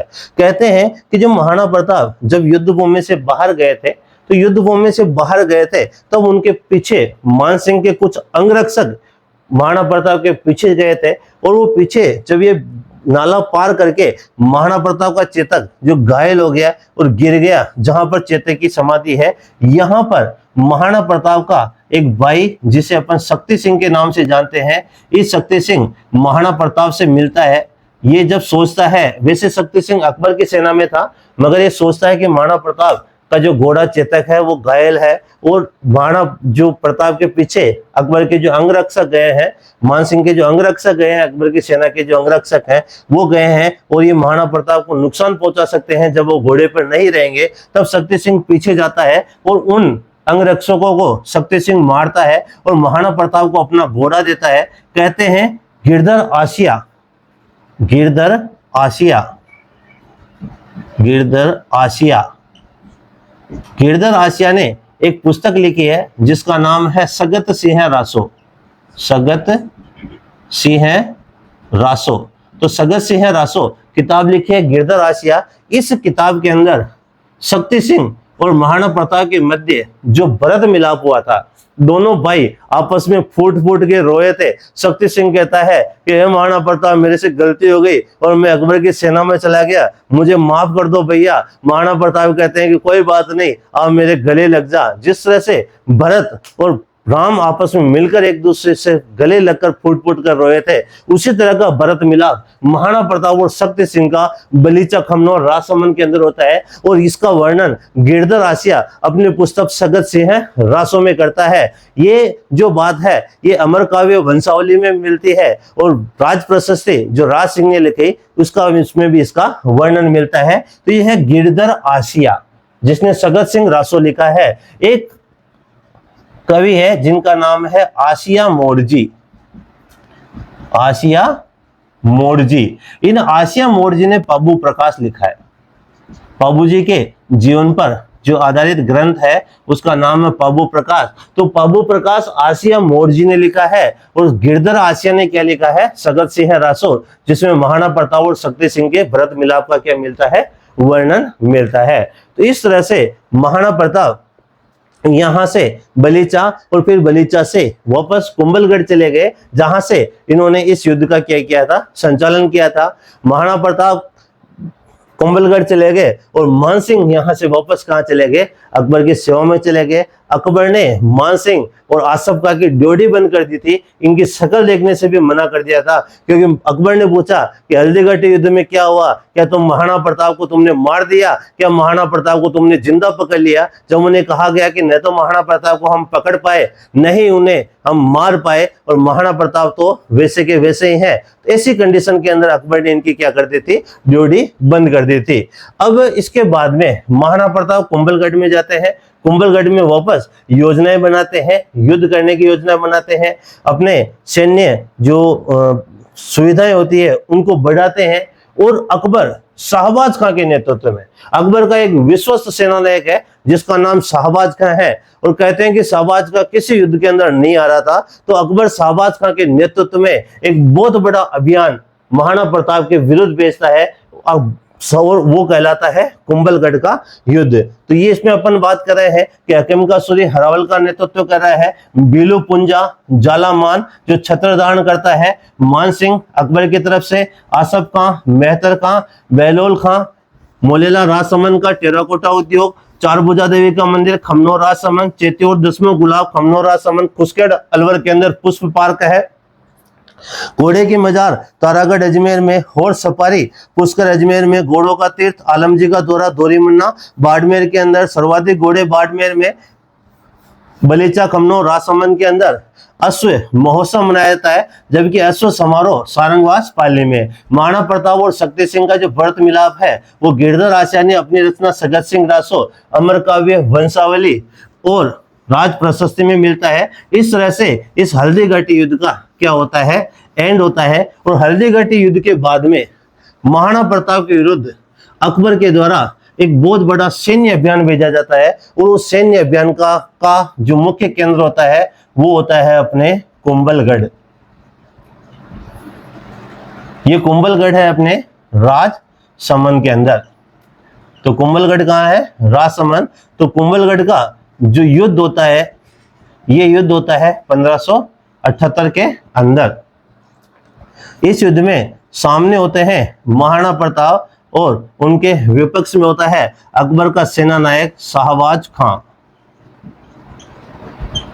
ये शाहबाज खां किसकी तरफ से, अकबर की तरफ से इस युद्ध में। महाराणा प्रताप के विरुद्ध शाहजहां ने 3 सैन्य अभियान चलाए थे।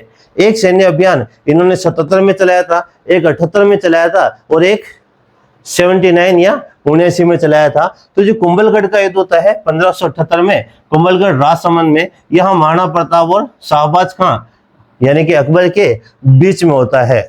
कुंभलगढ़ का जो किला है वो आज दिन तक कोई नहीं जीत पाया, मगर जो कुंभलगढ़ का जो किला है, इस कुंभलगढ़ का किले को, ये जो शाहबाज खां है, इस कुंभलगढ़ के किले को शाहबाज खां 3 घेरे की सुरक्षा से कुंभलगढ़ के किले को घेरता है शाहबाज खां। इस तरह से 3 स्तर का घेरा बनाता है। ये कुंभलगढ़ की जो दीवार है वो 36 किलोमीटर लंबी है, और इसकी दीवार की तुलना चीन के दीवार से की जाती है। तो कुंभलगढ़ के ऊपर 3 स्तरीय घेरा डालकर शाहबाज खां क्या करता है, इसके ऊपर चढ़ाई करता है।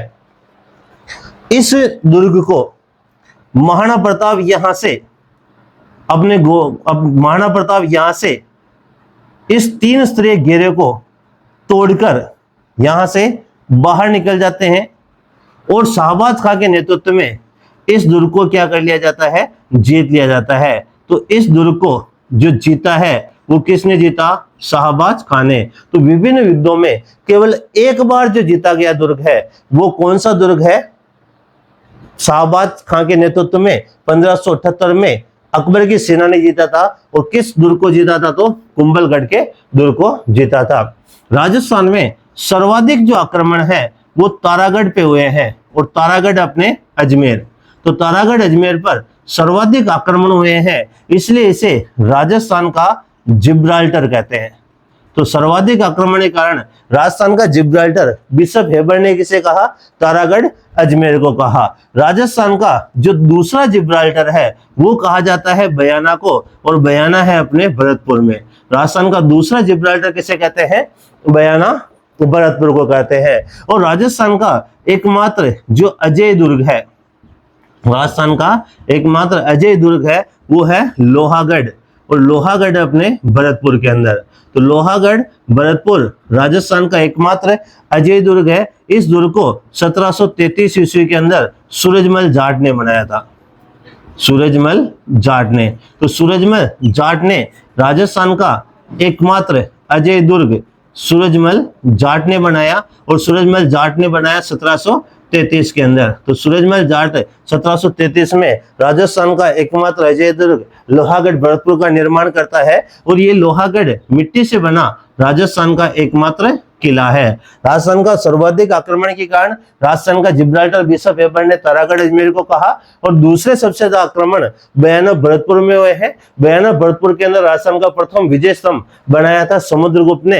यहीं से कांच के गुप्तकालीन सिक्के मिले हैं। बयाना का प्राचीन नाम श्रीपंत और सोनितपुर था, और जो बयाना है इसमें उषा मंदिर और उषा मस्जिद है। इसे अनगिनत कब्रों वाला दुर्ग भी कहते हैं, और इसे बादशाह दुर्ग भी कहा जाता है। और बयाना नील की खेती के लिए प्रसिद्ध है, थोड़ा सा आप ध्यान रखिएगा। तो कुंभलगढ़ का जो युद्ध होता है, इस कुंभलगढ़ के युद्ध के अंदर 1578 में महाराणा प्रताप और अकबर के मध्य होता है। अकबर की सेना का नेतृत्व शाहबाज खां करता है, और शाहबाज का त्रिस्तरीय सुरक्षा घेरा बनाकर इस कुंभलगढ़ दुर्ग को जीत लेता है। महाराणा प्रताप इसका सुरक्षा घेरा तोड़कर यहां से चले जाते हैं, और ईडर जाते समय चूलिया नामक स्थान पर महाराणा प्रताप को भामाशाह मिलते हैं। तो महाराणा प्रताप को भामाशाह मिलते हैं, और ये महाराणा प्रताप को अपनी संपत्ति भेंट करते हैं, अपनी निजी संपत्ति महाराणा प्रताप को भेंट करते हैं भामाशाह। महाराणा प्रताप को इतना धन देते हैं जिस धन से 25,000 सैनिकों का खर्च महाराणा प्रताप 12 वर्ष तक उठा सकते थे। इतना पैसा भामाशाह ने महाराणा प्रताप को दिया था। तो भामाशाह जो चूलिया नामक स्थान है, ये ईडर जाते समय इस चूलिया नामक स्थान के ऊपर भामाशाह महाराणा प्रताप को अपनी निजी संपत्ति भेंट करते हैं, और महाराणा प्रताप इससे 12 वर्ष तक 25,000 सैनिकों का खर्च उठा सकते थे। इतना पैसा भामाशाह ने महाराणा प्रताप को दिया था। इसलिए वर्तमान के अंदर कोई भी अगर दान देता है तब उसे भामाशाह के नाम से जाना जाता है। राजस्थान सरकार कोई भी अगर दानदाता होता है तो उसे भामाशाह सम्मान देती है। इस तरह से पूर्व में कर्ण के द्वारा इस तरह से दानवीरता दर्शाई गई थी। और राजस्थान के अंदर कलयुग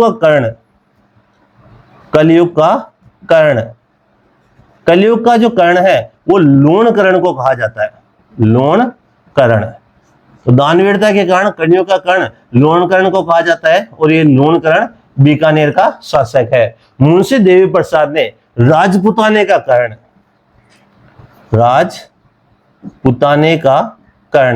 तो राजपुताने का कर्ण मुंशी देवी प्रसाद ने राय सिंह को कहा था, और यह राय सिंह भी कहां का शासक है? बीकानेर।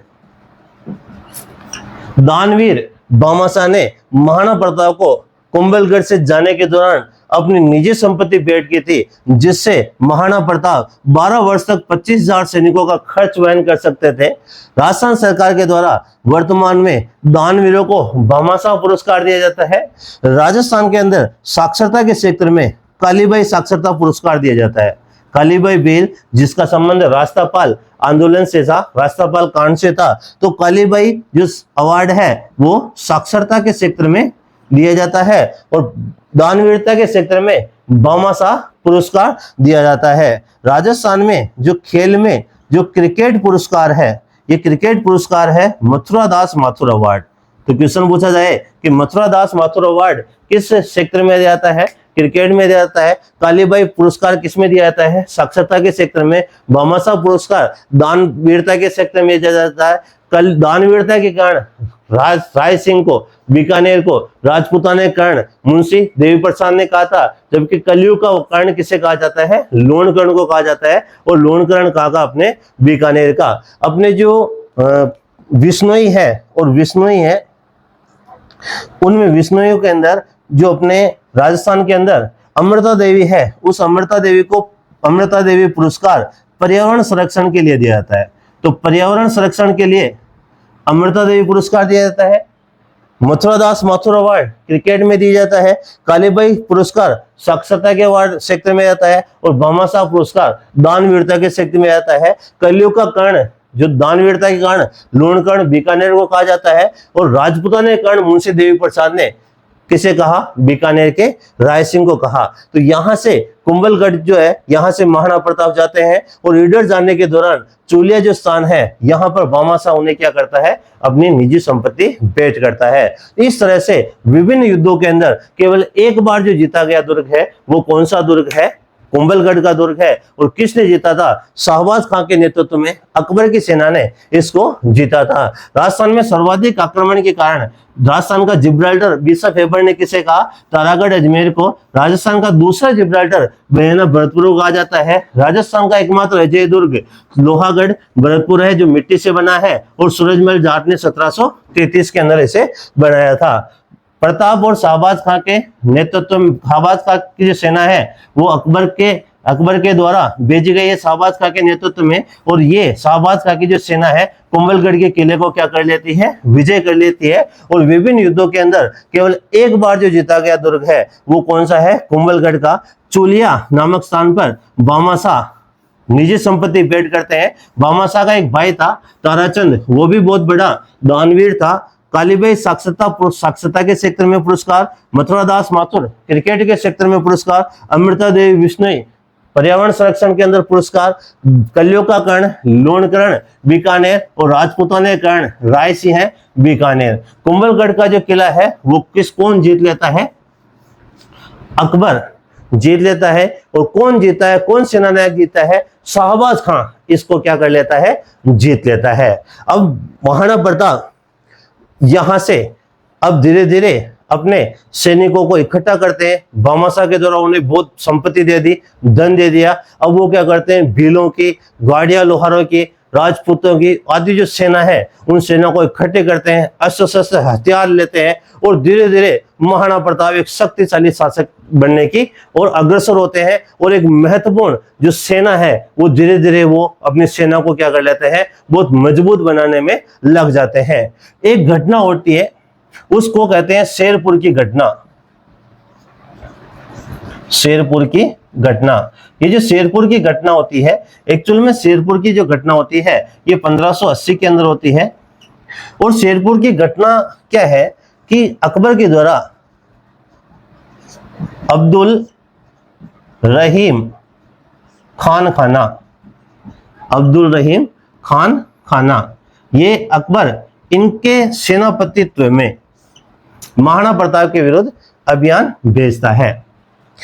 अब्दुल रहीम जो खाना है, ये जो रहीम है ये एक कवि है। रहीमन दागा प्रेम का मत तोड़ो छिटकाए, टूटे से पर ना मिले मिले गांठ पड़ जाए। ये जो रहीम है एक कवि है। तो अकबर क्या करता था? सभी को युद्ध के अंदर सेनापति बना के भेजता था। तो जो अब्दुल रहीम खाना है, इन्हें अकबर के द्वारा महाराणा प्रताप के विरोध के अंदर एक सेना नायक के रूप में भेजा गया। अब्दुल रहीम का खाना का डेरा डला हुआ था। उस डेरे के अंदर अमर सिंह आक्रमण करता है। अमर सिंह है महाराणा प्रताप का पुत्र है, ये आक्रमण करता है। और अब्दुल रहीम खाना का जो डेरा है, तो वहां के जो अब्दुल रहीम खाना और जो मुख्य से सैनिक होते हैं वो शिकार करने गए होते हैं। तब अमर सिंह इनके डेरे से इनकी जो महिलाएं होती है उन महिलाओं को ये अमर सिंह बंदी बना के ले आता है और महाराणा प्रताप के समक्ष प्रस्तुत करता है।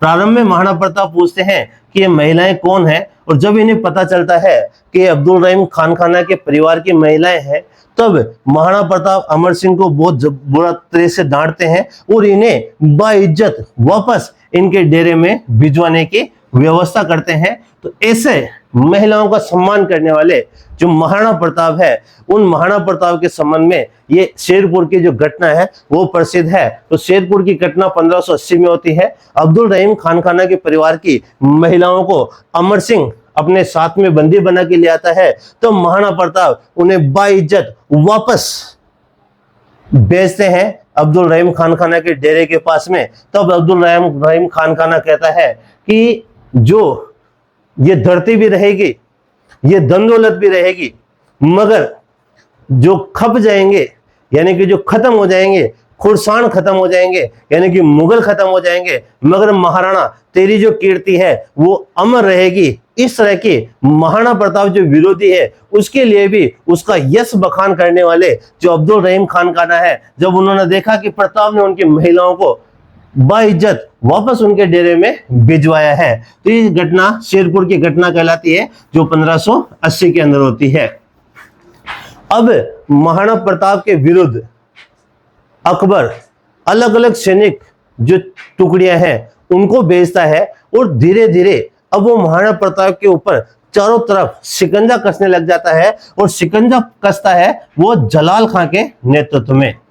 ये जो जलाल खां है, ये जलाल खां वही है जो महाराणा प्रताप को समझाने गया था। तो जलाल खां किसकी तरफ से है? अकबर की तरफ से आता है। और जो सामने होते हैं वो होते हैं महाराणा प्रताप। जलाल खां बहुत ही शक्तिशाली है। अब ये महाराणा प्रताप के विरुद्ध अभियान करता है। ये जो अभियान होता है, इस अभियान को अपन जिस नाम से जानते हैं वो कहलाता है दिवेर का युद्ध। ये जो दिवेर का युद्ध है ये 1582 में होता है। अपने राजस्थान के अंदर मेवाड़ जो क्षेत्र है इसमें 4 अलग अलग एरिया है जहां से मेवाड़ को रसद सामग्री पहुंचाई जा सकती थी या मेवाड़ का आवागमन हो सकता था। डूंगरपुर की तरफ से जो देवल नाका था वहां से मेवाड़ में आया जा सकता था। एक देसुरी से मेवाड़ के अंदर आ सकते थे। एक अपने दिवेर से मेवाड़ के अंदर आ सकते थे। तो जो मुख्य जो रास्ता था वो था दिवेर। अब इस दिवेर में जलाल खां बैठा हुआ है और दिवेर का जो नाका है वो सबसे पावरफुल नाका है। तो यहां महाराणा प्रताप क्या करते हैं? आक्रमण करते हैं और युद्ध होता है दिवेर का युद्ध जो 1582 के अंदर हुआ था। महाराणा प्रताप और जलाल खां के मध्य ये युद्ध हुआ था।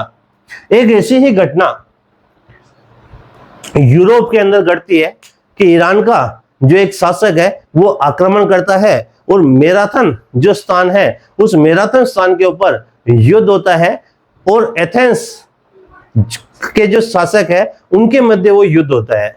स्पार्टा जो है उस स्पार्टा का सपोर्ट लेने के लिए एथेंस से एक जो दूत है वो तीव्र गति से भागता हुआ स्पार्टा के सैनिकों को अपने साथ में लाने के लिए वो दूत जाता है। इसलिए अब वो जो घटना है मैराथन, वो लंबी दौड़ने के कारण लंबी जो दौड़े होती है उसे मैराथन कहा जाता है। उसी तरह की जो घटना है उस मैराथन की जो घटना है वो किसे कहा जाता है? दिवेर को कहा जाता है।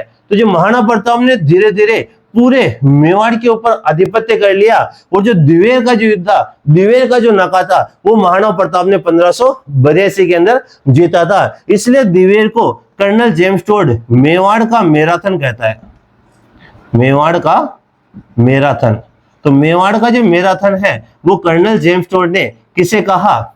दिवेर के युद्ध को कहा। दिवेर का युद्ध कब होता है? 1582। महाराणा प्रताप और जलाल खां। कहते हैं कि महाराणा प्रताप का जो पुत्र है अमर सिंह, ये अमर सिंह इस जलाल खां के ऊपर भाले से एक वार करता है और उस भाले को जलाल खां के शरीर के अंदर, छाती में, फिर गोड़े में और फिर जमीन के अंदर उसे क्या कर देता है? रोक देता है। तो इस तरह से अमर सिंह के भाले के एक प्रहार से जलाल खां को बीन देता है, घोड़े को बेच देता है और वो भाला जमीन के अंदर गाड़ देता है। इस तरह का जो पावरफुल व्यक्ति कौन है? अमर सिंह। तो इस युद्ध के अंदर ये जलाल खां क्या होता है? मारा जाता है। महाराणा प्रताप हल्दीघाटी युद्ध के अंदर बहलोल खां को जेरा बख्तर और घोड़े सहित तलवार के एक वार से 2 टुकड़े कर देते हैं। इस तरह से अमर सिंह भाले के एक वार से जलाल खां को घोड़े सहित जमीन के अंदर रोप देता है। तो इस तरह का जो युद्ध होता है, दिवेर का युद्ध, मुगल सेना यहां से भग जाती है। यहां जो पूरा मेवाड़ है, उस पूरे मेवाड़ के ऊपर महाराणा प्रताप का आधिपत्य हो जाता है और यह युद्ध होता है दिवेर का युद्ध। इस दिवेर के युद्ध के बाद में केवल एक बार 1585 के अंदर जगन्नाथ कच्छावा को अकबर एक सैन्य अभियान के रूप में भेजता है, वरना इसके बाद में महाराणा प्रताप के विरुद्ध अकबर के द्वारा कोई कार्रवाई नहीं की जाती। इस तरह का जो शक्तिशाली युद्ध होता है दिवेर का युद्ध 1582 में जलाल खां और महाराणा प्रताप के मध्य होता है। इसे कर्नल जेम्स टोड ने मेवाड़ का मैराथन कहा है। अमर सिंह ने इस युद्ध में जलाल खां जो अकबर का सेना नायक है, इसको भाले से पीन दिया था, घोड़े सहित भाले से पीन दिया था। महाराणा प्रताप इस युद्ध के बाद में महाराणा प्रताप यहां से धीरे धीरे चावंड सेक्टर में चले जाते हैं और चावंड को 1585 के अंदर यहां का चावंड का एक होता है लूणा चावंडिया। इस लूणा चावंडिया को पराजित करके चावंड को 1585 में अपनी राजधानी बनाते हैं। तो महाराणा प्रताप ने 1585 में चावंड को अपनी राजधानी बनाई और इनके निधन 1597 तक ये चावंड मेवाड़ की राजधानी रहती है। तो 12 वर्ष तक चावंड मेवाड़ की क्या रहती है? राजधानी रहती है। इसी तरह से महाराणा प्रताप का जो अंतिम समय है वो शांति से निकलता है और महाराणा प्रताप इस चावंड में रहते ही चावंड के अंदर महलों का निर्माण कराते हैं महाराणा प्रताप। यहीं पर एक चामुंडा माता है, उस चामुंडा माता के मंदिर का महाराणा प्रताप निर्माण कराते हैं। यहाँ पर अंतिम समय में महाराणा प्रताप के समय चित्रकला है, उस चित्रकला का भी विकास होता है। नासिरुद्दीन जो प्रमुख चित्रकार है वो भी इनके समय में बहुत अच्छी चित्रकारी करता है। तो ये जो शैली है उसे अपन चावंड शैली के नाम से जानते हैं।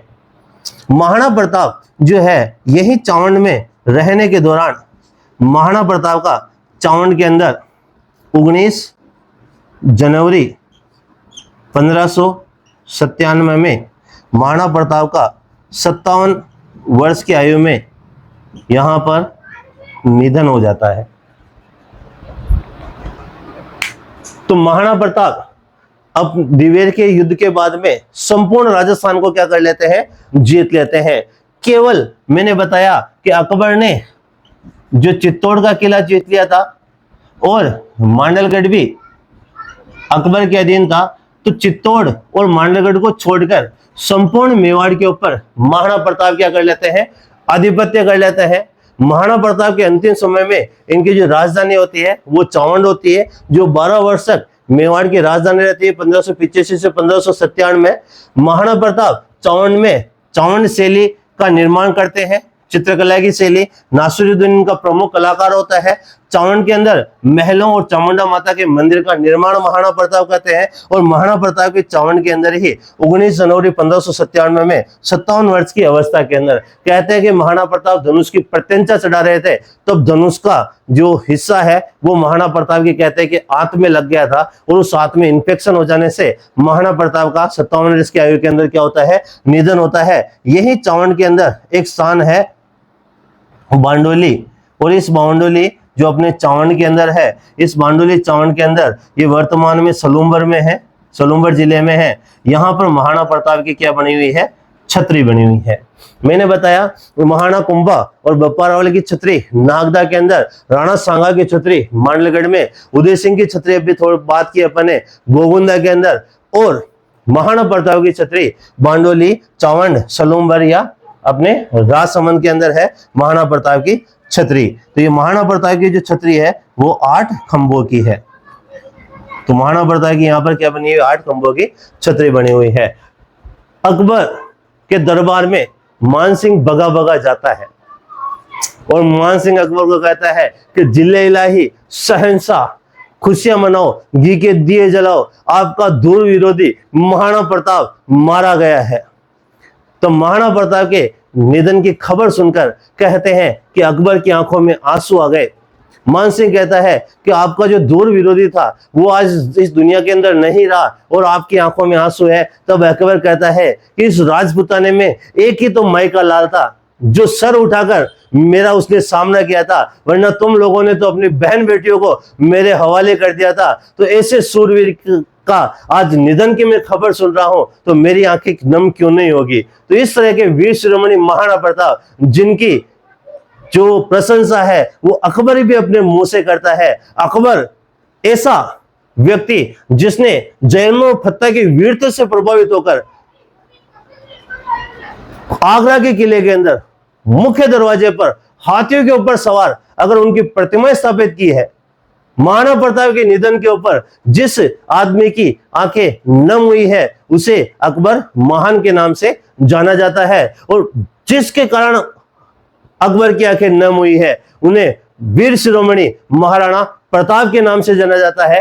तो हिंदुआ सूरज वीर शिरोमणि प्रातः स्मरणीय महाराणा प्रताप जो अपने मेवाड़ के शासक हुए हैं, उनका निधन 19 जनवरी 1597 को होता है। और उनकी जो छतरी है वो बांडोली चावन जो पहले राजसमंद में था वर्तमान में सलूम्बर में है, यहां पर इनकी क्या बनी हुई है, छतरी बनी हुई है। जगन्नाथ कच्छावा महाराणा प्रताप के विरुद्ध मेवाड़ पर अंतिम अभियान करता है। तो जो अंतिम अभियान है कुछ सुल्तान खां के बारे में कहते हैं, मगर सुल्तान खां अंतिम अभियान में नहीं होता है। तो ये सुल्तान खां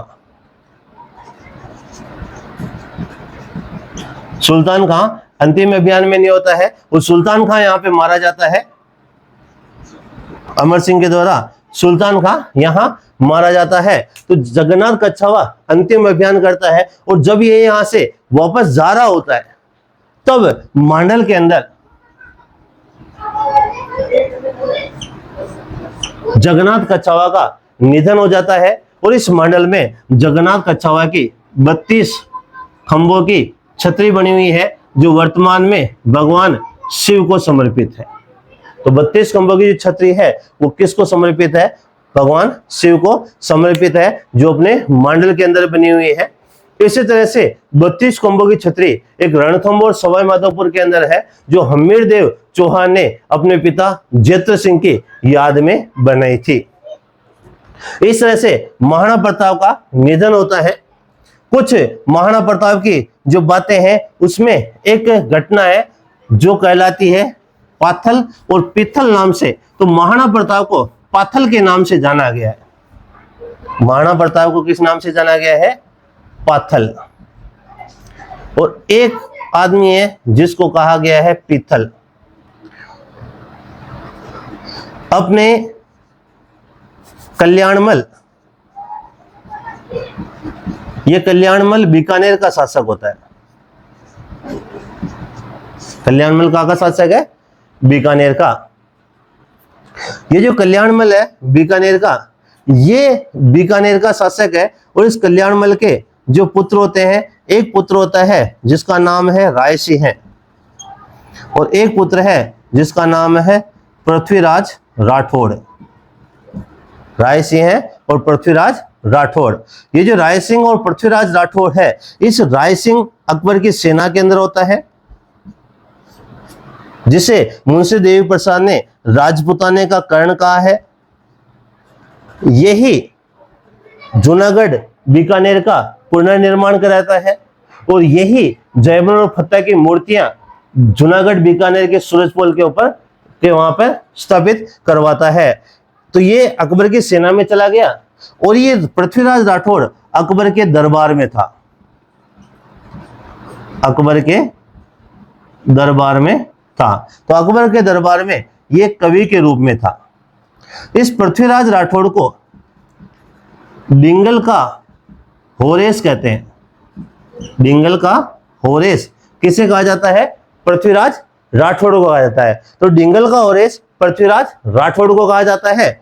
इस पृथ्वीराज राठौड़ ने एक रचना की है जिसका नाम है वेली किशन रुक्मणी री। वेली किशन रुक्मणी री, इसको पांचवा वेद कहा जाता है, पांचवा वेद कहा जाता है। वापस से समझिए, अपने बीकानेर के अंदर कल्याणमल शासक बनता है, उसका एक पुत्र होता है राय सिंह जो अकबर की सेना के अंदर सेना नायक होता है। इसे राजपूताने का कर्ण कहा है मुंशी देवी प्रसाद ने। इसी ने जूनागढ़ बीकानेर का पुनर्निर्माण कराया और जयमल फत्ता की मूर्तियों को सूरजपोल जो जूनागढ़ का दरवाजा है वहां पर स्थापित करवाया। कल्याणमल का छोटा पुत्र पृथ्वीराज राठौड़, ये जो कल्याणमल है ये नागौर दरबार नवंबर 1570 के अंदर, बारमल 1562 में अकबर की अधीनता को स्वीकार कर लेता है। फिर बारमल की सहायता से अकबर नागौर दरबार का आयोजन करता है मारवाड़ की रियासतों को अपने अधीन करने के लिए। तब जोधपुर का मोटा राजा उदय सिंह, जैसलमेर का हरराय बाटी और बीकानेर का कल्याणमल, ये तीनों अकबर की अधीनता को स्वीकार कर लेते हैं नागौर दरबार नवंबर 1570 में। तब ये कल्याणमल अपने पुत्र राय सिंह को तो अकबर की सेना में रखता है और अपने छोटे पुत्र पृथ्वीराज राठौड़, जिसे डिंगल का होरेस नाम से जाना जाता है और जिसने वेली किशन रुक्मणी की रचना की है जिसे पांचवा वेद कहा जाता है, इस पृथ्वीराज राठौड़ को अकबर की सेना के अंदर अकबर के दरबार में कवि के रूप में रखता है। अरे घासरी रोटी यो बन बिलाड़ो ले पागियो, राणारो सोयो दुख जागियो, छोटो सो मरियो चीख पड़ियो। ऐसी कंडीशन कवि माधव ने बयां की है कि अमरिया का जैसे घास फूस की रोटी खाना, जंगलों में रहना, इस चीज से महाराणा प्रताप का मन एक बार विचलित हो गया और उन्होंने एक लेटर, एक मैसेज अकबर के पास पहुंचाया कि मैं तुमसे बात करना चाहता हूं। अब अकबर फुला नहीं समाया, बहुत खुश हुआ कि यार महाराणा प्रताप मेरी अधीनता स्वीकार करना चाहते हैं। तब उसने अपने दरबारी कवि पृथ्वीराज राठौड़ को बुलाया और पृथ्वीराज राठौड़ को कहा कि देखो महाराणा प्रताप का इस तरह से लेटर आया है, वो मेरे से बात करना चाहते हैं, इसका मतलब वो मेरी अधीनता को स्वीकार करना चाहते हैं। तो पृथ्वीराज राठौड़ ने उस लेटर को देखकर कहा कि ये महाराणा प्रताप का लेटर नहीं हो सकता। तो अकबर कहता है कि अगर नहीं हो सकता तो तू लेटर लिख के महाराणा प्रताप से पूछ ले कि महाराणा प्रताप मेरी अधीनता स्वीकार करना चाहते हैं कि नहीं करना चाहते। तब कहते हैं कि पृथ्वीराज राठौड़ महाराणा प्रताप को एक लेटर लिखता है कि क्या घोड़ा आजकल लेट कर सोने लग गया, क्या चातक आजकल धरती के ऊपर बहता हुआ पानी पीने लग गया, क्या मैं अपनी मूंछों को नीचे झुका लूं, क्या महाराणा प्रताप अधीनता स्वीकार करने का इरादा रखता है। घोड़ा कभी लेट कर नहीं सोता, खड़े खड़े नींद निकालता है, इसलिए हॉर्स पावर होता है, ऊर्जा का मात्रक हॉर्स पावर। तो घोड़ा खड़े खड़े नींद निकालता है, चातक केवल ओस की बूंद का, वर्षा के जल का पानी पीता है, जमीन पे बहता हुआ पानी नहीं पीता। इसलिए पृथ्वीराज राठौड़ कहता है कि आजकल घोड़ा लेट कर सोने लग गया, चातक बहता हुआ पानी पीने लग गया, क्या मैं अपनी मूंछों को नीचे कर लूं, महाराणा प्रताप अधीनता का इरादा रखता है। तो महाराणा प्रताप ने वापस लेटर लिखा कि ना तो घोड़ा लेटे हुए सोएगा, ना चातक बहता हुआ पानी पिएगा, तू अपनी मूंछों को ताव लगा, महाराणा प्रताप का ऐसा कोई इरादा नहीं है। इस तरह के पत्रों का जो मार्मिक वर्णन है वो पृथ्वीराज राठौड़ को कहा गया है पीथल और महाराणा प्रताप को कहा गया है पाथल। तो महाराणा प्रताप को कहा गया है पाथल, तो महाराणा प्रताप और पृथ्वीराज राठौड़ के मध्य पत्रों का मार्मिक वर्णन करता है कन्हैयालाल सेठिया। कन्हैयालाल सेठिया अपने सुजानगढ़ चूरू के थे। कन्हैयालाल सेठिया सुजानगढ़ चूरू के थे। इन्होंने पाथल और पीथल के नाम से महाराणा प्रताप और पृथ्वीराज राठौड़ के मध्य पत्रों का मार्मिक वर्णन पेश किया था। सुजानगढ़ चूरू के रहने वाले कन्हैयालाल सेठिया ने हिंदी की 2 रचनाएं की है, अग्निवीणा और वन फूल नाम से इन्होंने हिंदी में रचनाएं की है। इन्होंने राजस्थानी की जो रचना है वो सर्वश्रेष्ठ रचना है लीलटास को साहित्य अकादमी पुरस्कार दिया गया है अपने कन्हैयालाल सेठिया को लीलटास रचना के लिए। लीलटास एक पक्षी होता है जिसका दर्शन दशहरे के ऊपर शुभ माना जाता है। तो लीलटास, शबद, मिंजर, गलगचा और धरती दोरारी ये कन्हैयालाल सेठिया की रचनाएं हैं। इनकी हिंदी रचनाएं हैं अग्निवीणा और वनफूल। कन्हैयालाल सेठिया कहां के हैं? सुजानगढ़ चूरू के। और इनकी रचना पाथल और पीथल के अंदर इन्होंने महाराणा प्रताप और पृथ्वीराज राठौड़ के मध्य पत्रों का क्या किया है? मार्मिक वर्णन किया है। इस तरह से द्विवेद के युद्ध के बाद में महाराणा प्रताप संपूर्ण मेवाड़ के ऊपर क्या कर लेते हैं, आधिपत्य कर लेते हैं। और जगन्नाथ कच्छावा के इस छोटे से अभियान के बाद में संपूर्ण मेवाड़ के ऊपर कभी भी अकबर कोई भी अभियान अपने मेवाड़ के ऊपर नहीं भेजता।